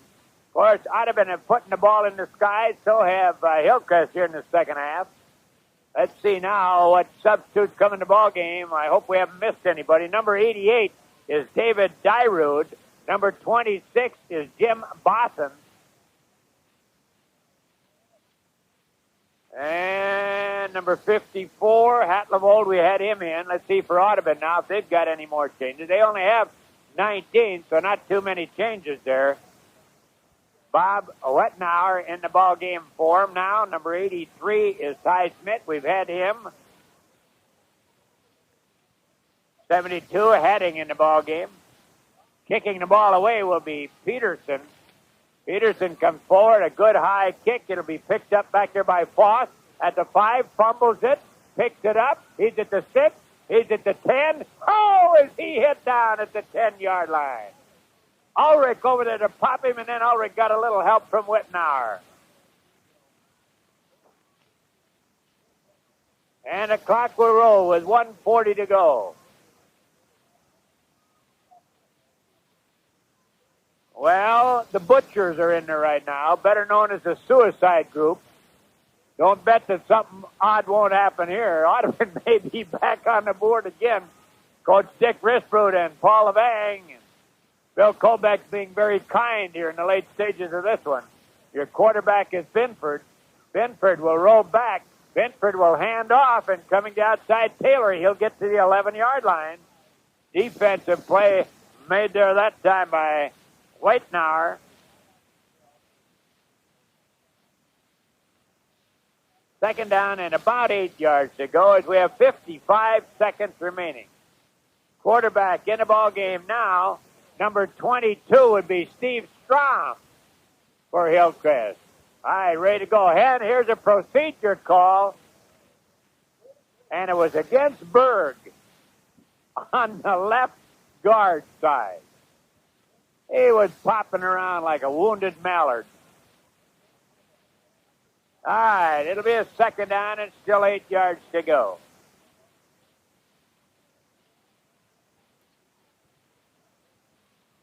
Hillcrest are the Southern Division champions in the Agassiz Valley. Binford back in. Binford hands off. Right up the middle goes Taylor, and Taylor will get out to about the 14-yard line. Ty Smith in on the defensive play. As the clock goes down to 15 seconds, he'll not have to come out of the huddle again. All right, 7-6, and they're counting off. In the ball game, number 5. Who is he? We don't have him. Russell Solberg in the ball game for Hillcrest. As the buzzer sounds, Hillcrest win it 40-16. We'll be back in 1 minute with the story. Well, we're back again. Let's wrap it up. Audubon took the opening kickoff. They could not get anything going on their first series of downs, and then they had their punter roughed by Senju, who came through to block the punt, got a 10-yard penalty, then got a face mask penalty, got down to the 10-yard line in the territory of Hillcrest, and it looked like they were going to get on the board, and then they coughed up the football. From there, Hillcrest took it off. They went 70 yards on the drive, culminated by Bang's 6-yard aerial with 11 seconds to go in the period, putting Hillcrest top 6-0. Mundus rambled in with 2, 8-0.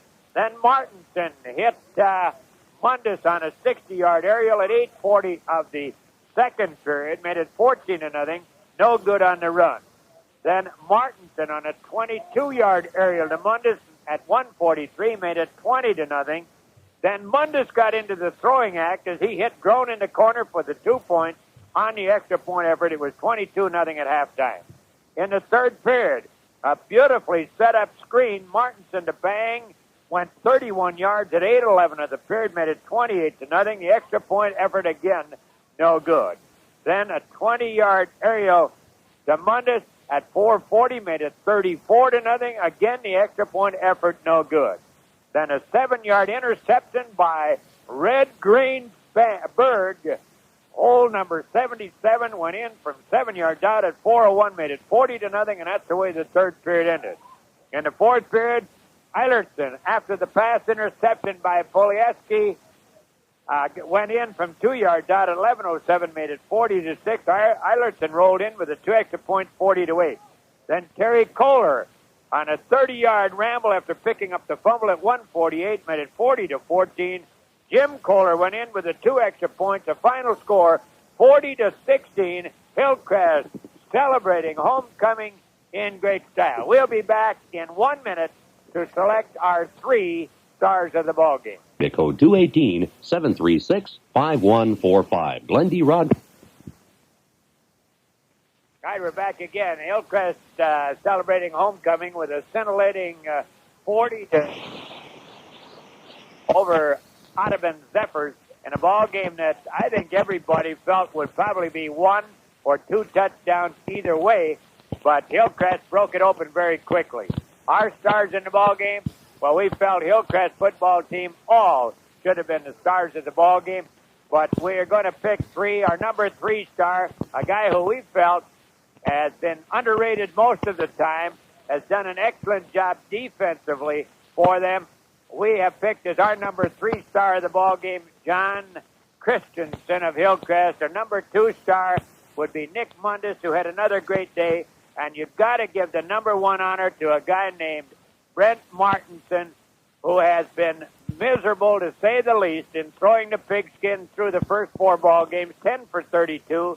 Hit 7 in a row on the way to sparking Hillcrest Academy to a great homecoming win over the Audubon Zephyrs. Now for Hillcrest, next week they will be entertaining Gary here. Gary coming out of the Agassiz Valley Northern Division. Then they go to Rothsay for another Agassiz Valley North contest, and then over to the Winnipeg Connection at Halstead to close out their season. Our congratulations to Coach Dick Risbrut and his staff for again capturing the division title, and wish them the best of the luck the rest of the way. And for Coach Ken Helland, he has an excellent ball club. He ran into a buzzsaw today. Hillcrest just had too many weapons today. Hillcrest now 5-0 on the season.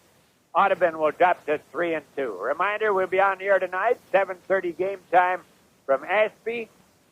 If you wonder why, well, we were supposed to have Elbow Lake and Parker's Prairie. Too much rain at Elbow Lake. They had to move the game from their regular football field to their practice field. They played it at 4 this afternoon. No way we could cover it. Sorry, we'll have to pick up another ball game for them later on. So we'll be at Ashby as Ashby will entertain Hoffman Kensington. Well, That's about the story from Hillcrest Academy. Once again, that score, Hillcrest 40, Audubon 16. Now back to our studio. Well, I don't know what was going on the Oats LeGrand show, but we're back now with Dick Risbrud. And Dick, yesterday, Audubon coming in, and that was looked upon by many as being a real defensive struggle, a real battle for the championship in the conference. Your kids came out, you kicked off to them, held them for 3, and then had a roughing the kicker call on Stensrud, which kept them alive. They stalled again, and you got caught with a face mask, put them in great position. They got down to the 10, fumbled it away there. You took the ball there, went 70 yards on the drive for the touchdown, and that really, as far as we're concerned, took the steam out of the Audubon's efforts. Well, it pretty much takes the steam out of any team. The penalties move the ball down the field for them, and when they completed that pass to Ramsey, a 5-yarder or so, and then Mark Bang tackled him, got the fumble, and our offense was able to move the ball down the field on that first possession there without throwing the ball. We just kind of keep on running to the right side, come back with a sweep on the left and so on, option plays, outs and so on. The first possession that we had, being able to move the ball downfield, and then finally being able to score on a 4th down, about the 5-yard line, screen pass to Mark Bang, I think was a big key in the ball game. Well, taking a look at your ball club in yesterday's ball game, we felt that overall they played the best ball game of the year. I think I agree with that. They were really fired up for the game. They knew what they had to do, and we had a good scouting report on Audubon.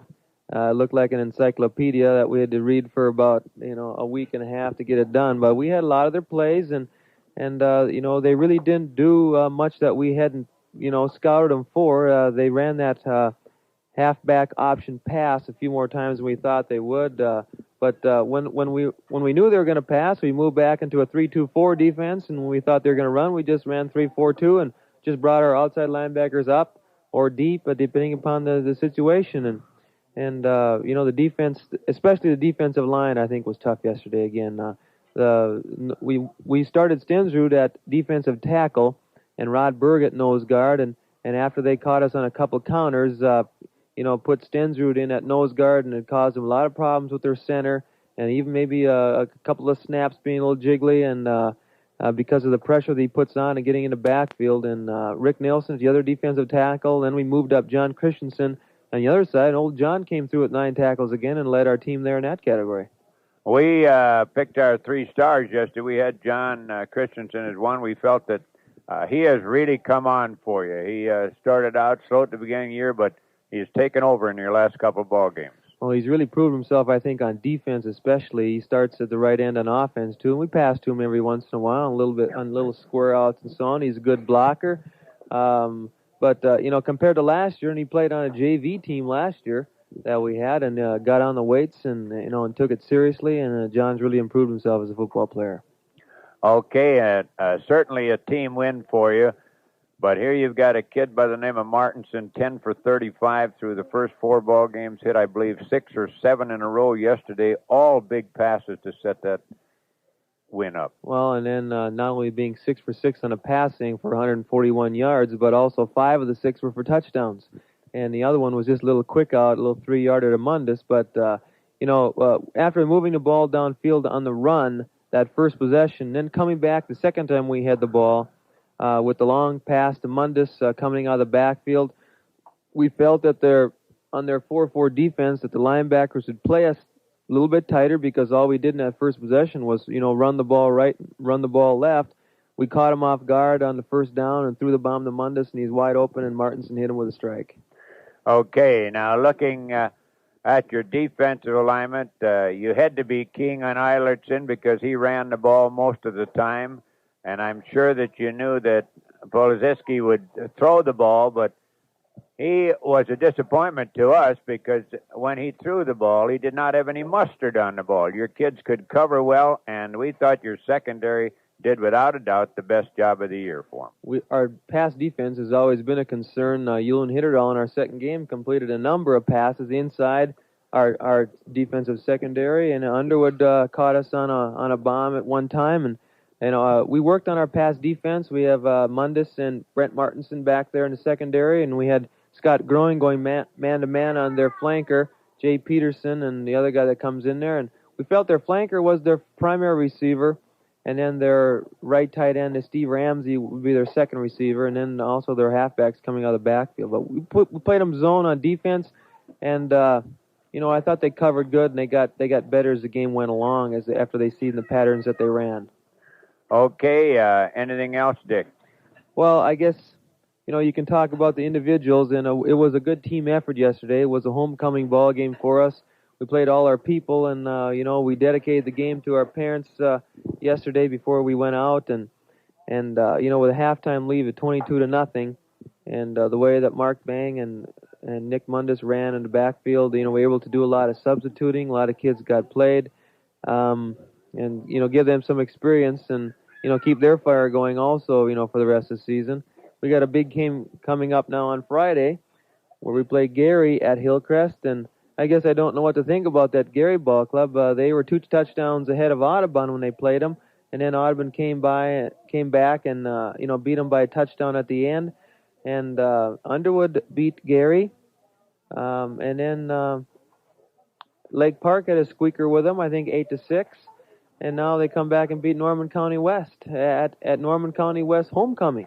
The game was played at Climax in the afternoon, 4:30 yesterday, so we weren't able to scout that game, but it must have been a real barn burner. Norman County West losing that one to Gary 42-38. So we don't have a chance to scout Gary. We're going to have to go back on last year's books. I think they run with a double flanker with a single back, but Gary is always big and they're always tough. They always have been.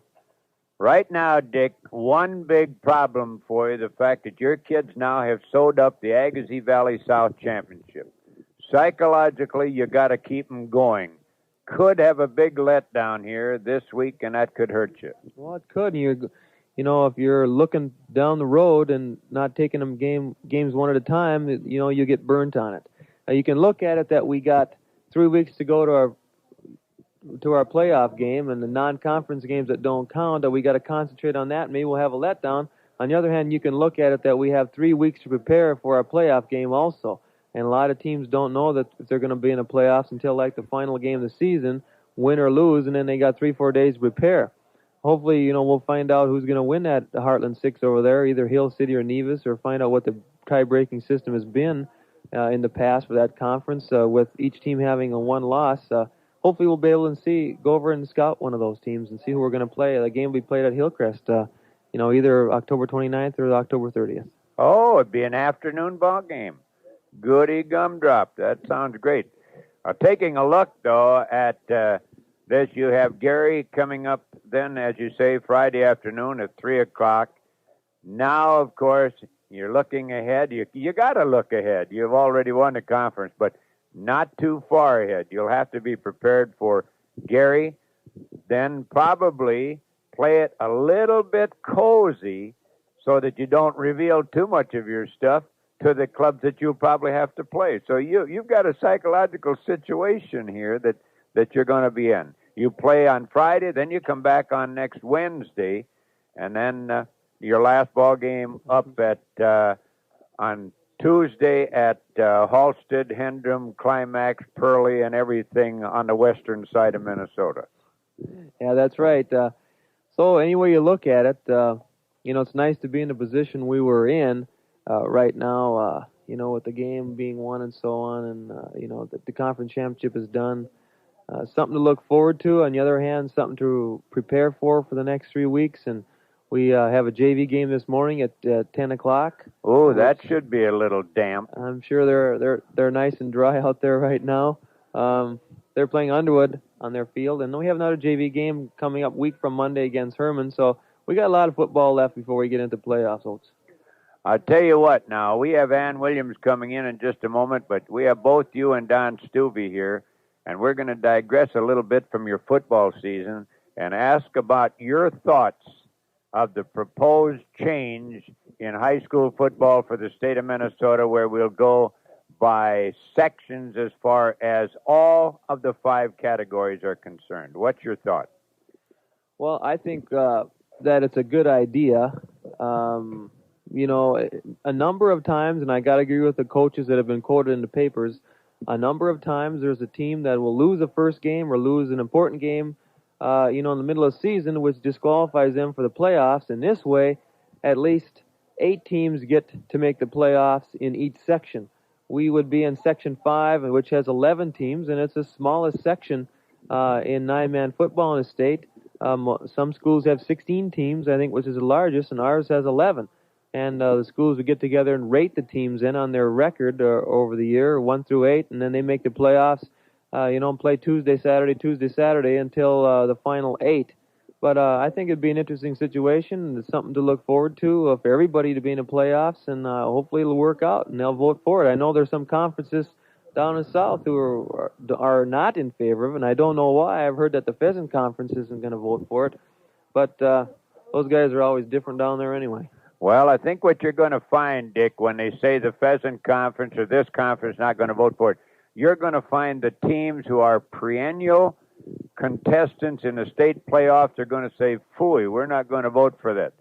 But then you come along and you look at the second, the third, the fourth place teams year in and year out, they're going to vote for it because this is going to give them a shot in the arm. And I don't think there's going to be any doubt we're going to see that thing voted through.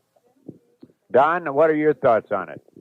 Don Stuvey, Fergus Falls Otters. Well, I feel that the best thing about that whole playoff system is the fact that it's should eliminate this jumping around from conference to conference and trying to better yourself by getting into the right conference, because under that system, it's going to be a rating system, and certainly you could, play outstanding people and say have a 4-4 season and still be rated good enough to get into the playoffs, where what's happening now is that every 2 years we get conferences breaking up because people are trying to better themselves, and I don't think that's a good thing. The only negative thing that I see in that whole thing, and that is maybe looking at it a little bit selfishly, but difference in enrollment. I think it's ridiculous to drop the enrollment of AA to 700 and expect people with a 700 enrollment to compete with people that have 2,700. And there's about 10 teams in AA that are over 2,000 students in the top 3 grades down in the metropolitan area, and a lot of those schools are still getting bigger because of the consolidation that's going on down there.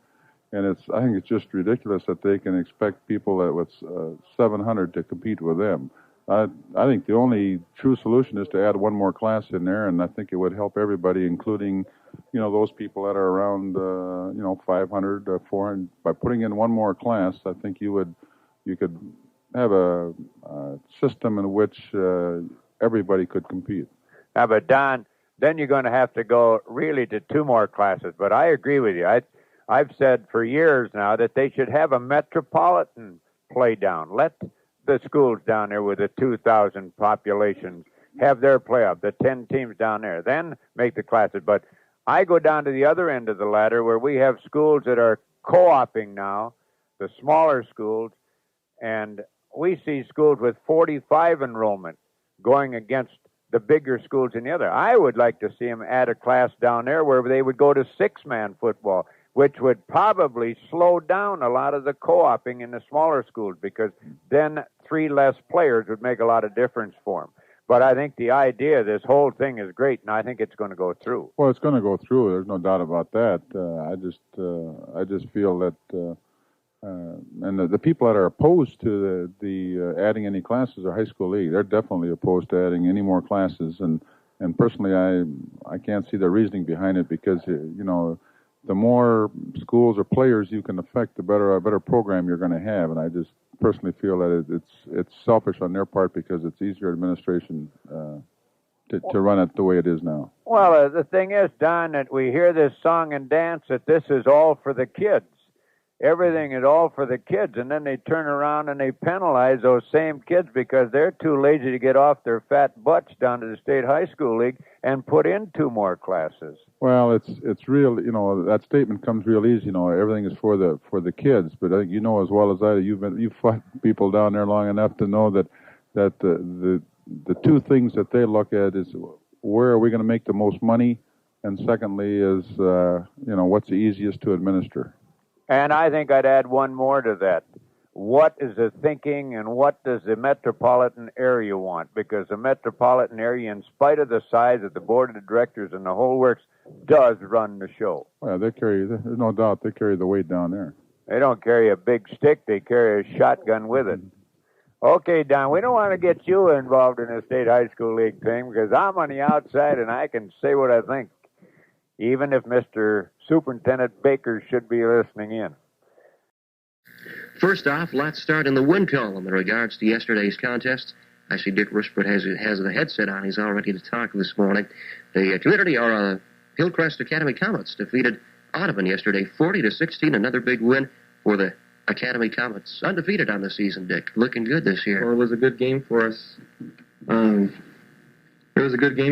Kim. We were fired up for the game yesterday, and the guys proved themselves and did a good job. In the first quarter, Audubon came and received the ball and ran the ball a couple times, and our defense held. But then we had a key penalty, and we tried to block their punt, and we roughed their kicker, so they moved the ball, 10 yards further downfield. They got about the 10 or 15, and were on the move, and our defense was holding, quite well. And a delay of game penalty cost them 5 yards, and they moved the ball back. The coach wasted a little time in getting the play called in on a key situation, and then they took and passed, completed the pass of Steve Ramsey, a 5-yarder, and Mark Baintaken had a good stick on him, and he fumbled the ball after he caught it, and we received the ball on about a 10 or 12-yard line, and our first possession, moved the ball right downfield on them, and I think that was one key in the ball game. Our offense ran up the middle and ran to the outside. We didn't do any passing in our first possession, and we got down the 5-yard line, threw a screen pass to Mark Bang, and we're on the scoreboard 6-0, and Mundus carried in for the point after touchdown. So after the first quarter, we were ahead 8-0, and that first drive, I think, was the key to the game. That set the tempo for the rest of the game. I didn't get there until the fourth quarter yesterday afternoon. Craig Olson, he mentioned last night, he said, if you're going to talk to Dick, he said, mention one name, Martinson, your quarterback. I understand a big day for your quarterback yesterday. Brent was 6 for 6 in his passing yesterday, and 5 of them for touchdowns, so it proved the difference in the game. When you can put 5 of the 6 across the line, it definitely opens it up. But, we had to work on our passing this week, too, because we were 0 for 10 in passing against the Underwood Rockets over there when we won 26-6, so we had to rely on our running game.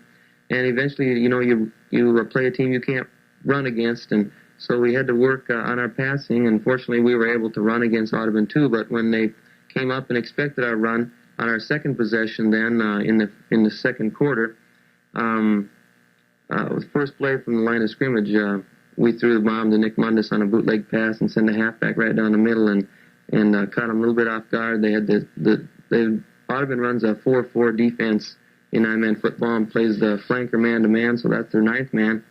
Their linebackers were up tight and expecting the run, and we just caught them from behind and were able to throw a long bomb on the pass. So we opened it up in the second quarter with the pass. Was that a surprise yesterday, or was that your scouting report that Audubon was going to be tough to run against? Well, we'd scouted them.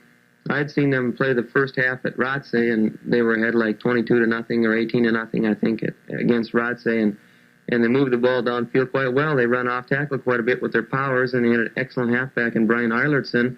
And we knew if we were going to stop the running game, we would have to key on him. And he carried the ball quite a bit that first half, and we ran a 3-man line defense against them with our outside linebackers, coming up to make the tackles, and at the same time, being able to stop the square out on the zone defense. And our defense was tough in the second quarter.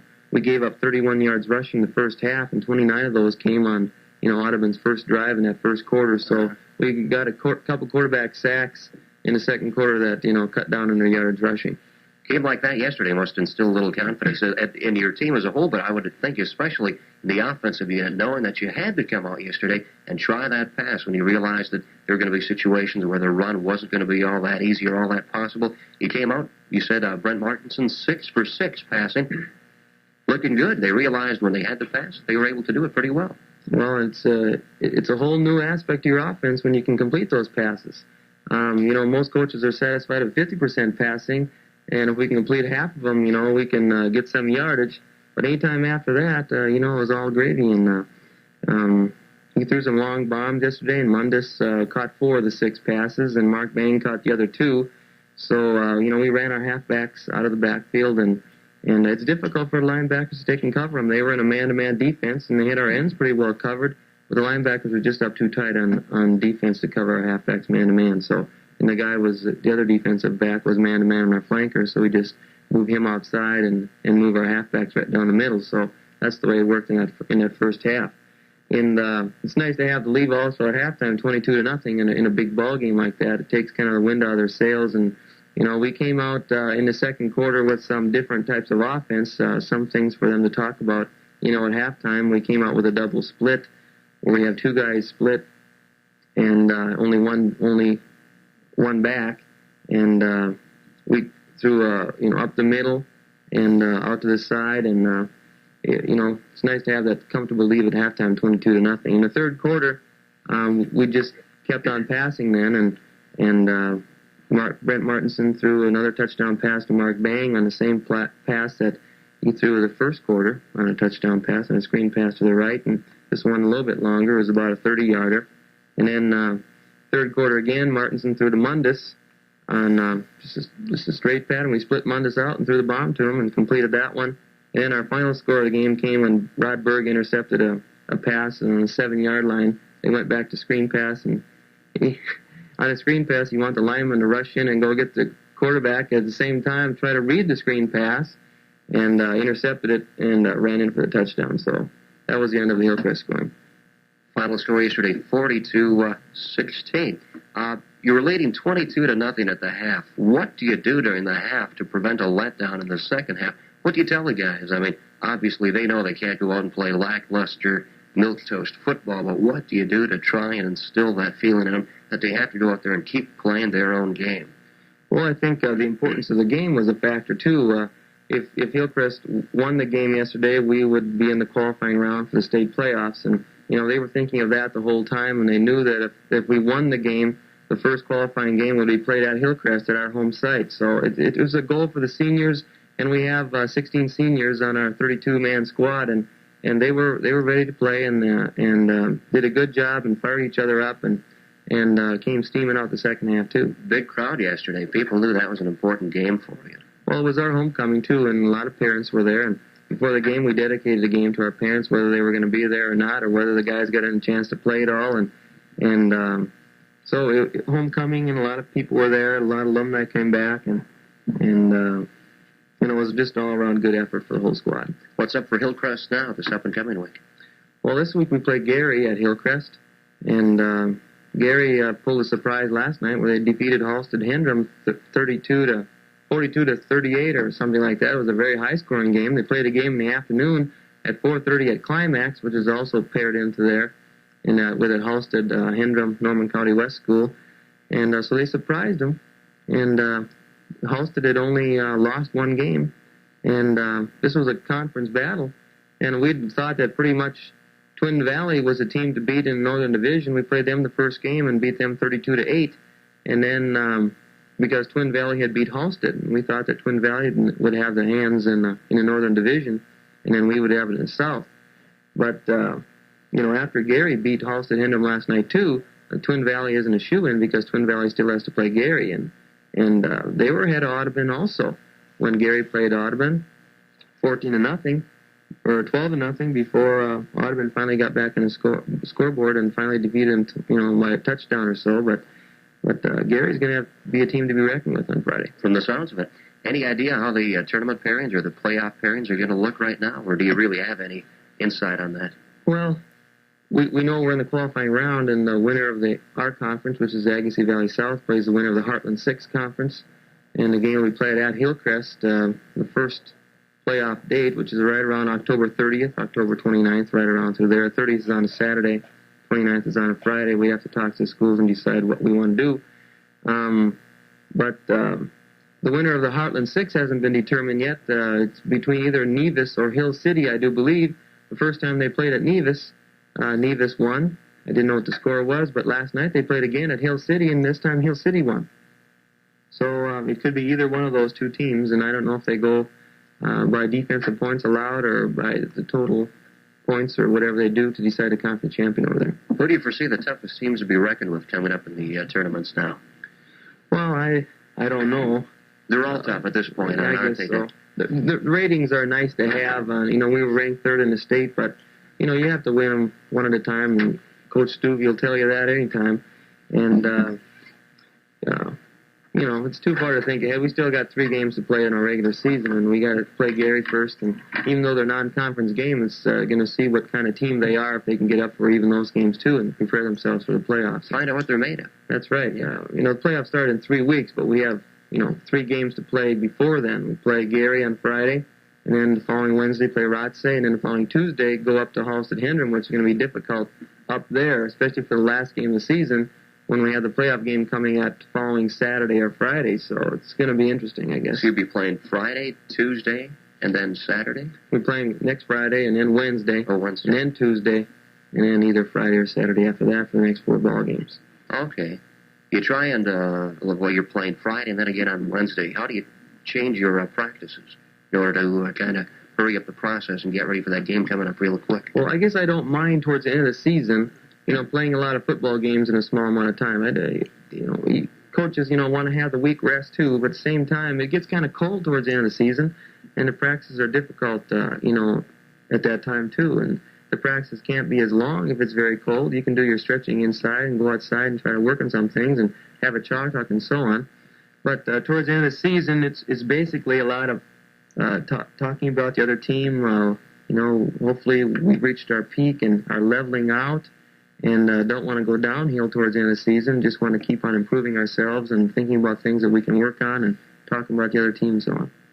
Big win like yesterday, well, of course, leading 22-0 at the half. I'm sure you got a lot of second-string guys in there in the second half. How's your depth look going into the real meat of your season here? Well, we have depth has always been a concern for us. If one of our key individuals gets hurt, we got to make some adjustments. And we got Brent Martinson at quarterback, and Brad Binford as his backup. And Brad, got in the third quarter on defense and also in on offense in the fourth quarter. And we got Mark Bang and Mundus in the backfield. And we got Dale Rogness and Scott Groen that can go for them, and also Steve Lundy, our flanker, and Dale Rogness is the reserve for Steve Lundy. When we want to split and go with more speed, we split out Scott Groen. And, we got Rick Nielsen as our center. Sean Erickson is a replacement for him. Right guard is Stensrud, and left guard is Steve Hagelin. And our left end is Scott Selvig, and right end John Christensen. And we have a lot of ball players that we can play in there. They don't have as much experience, of course, as our first team, and that makes a difference in the game, too. Nice, though, during the course of the year to have a few games like this. Let those guys get a little action out there. Let them get their pants a little dirty, don't you? I'm sure you must agree with that. Yeah, homecoming weekend is good for us. Fortunately, we got a good lead on them. We're able to play, all our people in the game, and a lot of parents are there. It's fun to get everybody in. And we got a JV game this morning at 10 o'clock against Underwood on our home field, and I don't know if we'll be able to play it or not. Hopefully we can, maybe if we have to cut the game down into time and get the guys out there and get them a little dirty so they can, have some fun anyway. So it shouldn't be much trouble getting dirty and muddy today. Although a great facility up there at Hillcrest. Good drainage, too, with that sloped field. It was. We had a lot of rain this weekend, especially the night before the game on Thursday. And we practiced up there on Thursday, went through our game plan and so on, and it was kind of soggy. But, with the crown, it just kind of drains off towards the edge, and that was nice. The field was in good shape yesterday. Yeah, great place to watch football up there at Hillcrest. One final thing to look at now, 3 games remaining in your regular season, plus the playoffs. You're already assured a berth in that. How's your injury situation? Any key injuries? Anybody hurting right now? Well, a lot of times you don't know what your injuries are until Monday morning, and because they stiffen up over the weekend. John Christensen has hit a stiff neck the last couple of weeks, and Scott Selvig also, too. Mark Bang has a kind of a bruise above his knee, and fortunately didn't bother him yesterday, and they heal up pretty fast on Thursday night when the game is coming on Friday, and Stu will tell you that. They want to play on Friday, but when you get towards the end of the season, and you go against some tough teams, they got to play with the bumps and the bruises, and I think they got to know that. They find out what they're made of. I guess so. Thanks a lot, Dick. Once again, the final score yesterday, 40-16, Hillcrest Academy Comets defeating the Audubon Club. And that win yesterday, that homecoming victory for the Comets, assured a playoff berth now in the area 9-man playdowns. Hopefully, these wins will keep on coming consecutively, and the Hillcrest Academy Comets will wind up state champions. We'd certainly like to see that. Thanks a lot, Dick. Of course, we're not looking that far ahead right now. The Oats LeGrand Show, we're going to talk to Mike Stenjud of the Houston Oilers, who was here yesterday for the homecoming game at Hillcrest Academy. Mike, maybe you can tell us a little bit about your thoughts on the strike. Well, it's just a deal, I think, that it's gone a little bit too far as I'm concerned. It's a deal where I think that our leaders are maybe asking a little bit too much, and the owners aren't willing to give in anything. So I think that it's really right now an no-win situation, and I think that something's got to be done. And if we want to play football, I think that we're just going to have to get in and bargain in good faith on both sides. Do you think they'll end up with a federal mediator? I would guess so. I have no idea. I would think that would probably be the only way out as far as that, because I just think that it's probably a bunch of egos getting in the way on both sides as far as Garvey and Donald are concerned. So it probably looks like that's the only solution. Now, do you think, honestly, that without those two birds that you players could get together with the managers and have solved this by now?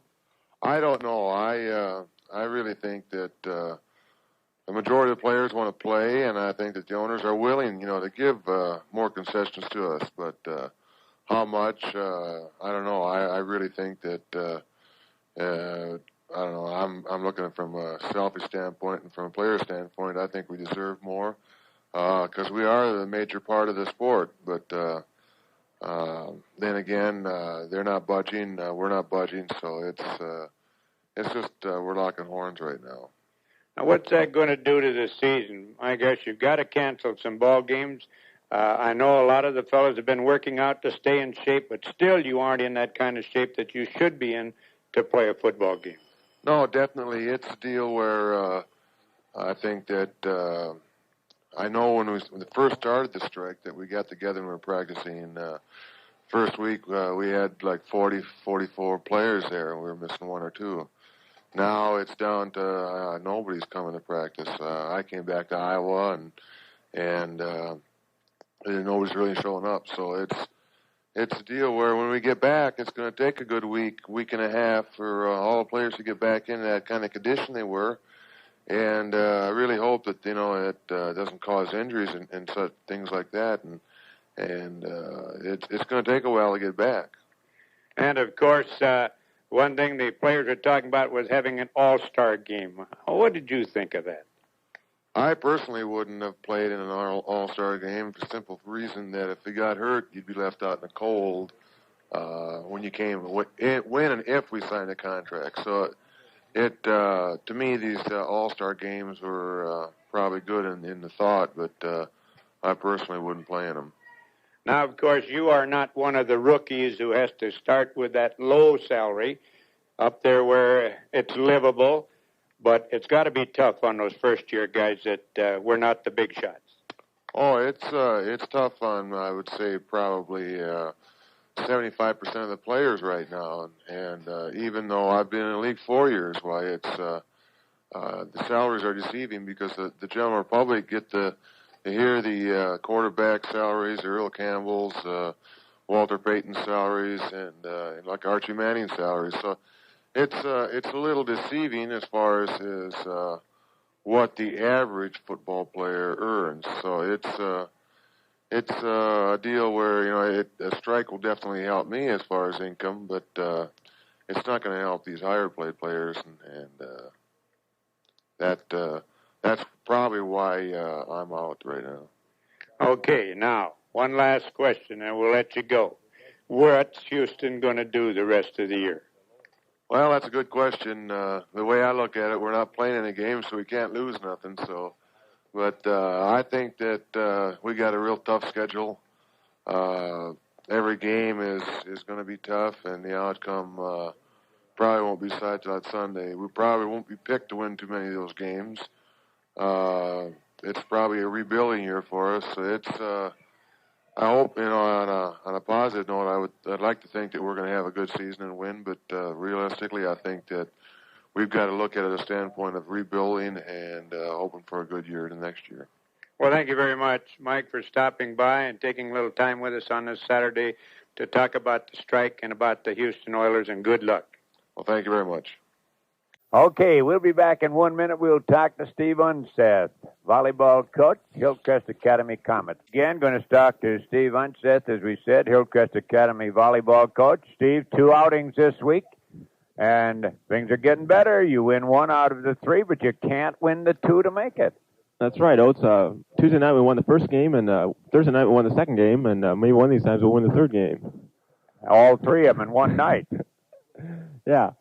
Well, I'm really not concerned about whether we win the first or second as long as we win the last one. Or if we win the second one, if we won the first one, too. Tuesday, I thought, and the girls thought, that we had a team that we could beat. We played Audubon, and it was at home, and Audubon, of course, is the football team's opponent on Friday, and we wanted to beat them in volleyball and football, too. And so the girls were ready to play, and we really felt that it was a team that we could beat. And we went out there, and there's a lot of confidence. We jumped out ahead 9-1 that first game, and we figured, well, this is going to be a walk. Well, you know, in volleyball, momentum can shift pretty quick. Well, next thing you know, they're up 16-12, and so we got a little concerned, obviously. Called timeout, went to talk about it, and the girls really came back and really impressed me with the way they played, and they came back and won 18-16. Well, you win a close game like that, and you figure, well, things are looking good because momentum's on our side. We just had a tough match, and they were only 2 points away from winning, and we came back and took that win away from them. Their sales are a little down. We're a little up. Figured in the second game we should go out and we should win too. Well, I don't know exactly what happened, but give Audubon credit. They came out and they didn't give up just because they lost a tough one. They came back and they put it to us. The second game won 18-7. Well, then it comes down to the third game, and for one reason or another, we just never got off the track. The girls began to get a little hesitant. Who's going to make the next mistake? And played a little bit tight and really didn't play together very well at all. Our serving was probably the poorest serving night we've had all year. We missed 15 serves that match, and that's too many serves to miss if you want to win. We served in the 70s somewhere. I don't remember exactly what. I think it was 78%. No win was 70s. You got to be in the high 80s, low 90s. That's exactly right. And so that's the worst serving night we had, and that's unfortunate because it was a match that we should have won and could have won. There was some individual highlights, though. Dawn Colbeck has played very well for me all year, and she had a super game. Ann Peterson started her first game this year because we had one person that was out that night. Larry Steele wasn't there, and so she came off the bench. She played very well in the front line, and I was pleased to see that. You always like to see help from the bench when somebody needs to step in, and so I was pleased to see that. Well, Thursday night we played Pelican Rapids, and it's homecoming, of course, and there's a big crowd out, and we really appreciate the crowd support. I think it's probably the biggest crowd I know it's the biggest crowd we've had all year. I'm not good at estimating crowds, but there must have been 300 people in the audience at least, and it was loud in there. You've been in that gym, you know it can get pretty loud, and you get some people in there. And the girls were pretty nervous, a lot of the parents watching and so on, and we really never got going the first game. A lot of unforced errors that the girls really didn't need to make and shouldn't make and won't make if they're playing right, and they jumped on us and they won the first game. I think it was 18-7. Well, I was a little concerned, to say the least, because the girls did not play well at all. But we talked about, what we needed to do, and we needed to talk to each other and call out the balls and get it to the setter and set things up. In the second game, they just came out and it was like a transformation. I just couldn't believe it. It was a lot of long rallies, long volleys, and Dawn Colbeck played a super game again. She served 7 points in a row there near the end and tried to bring us back, but it wasn't quite enough, and Pelican Rapids held on to win it.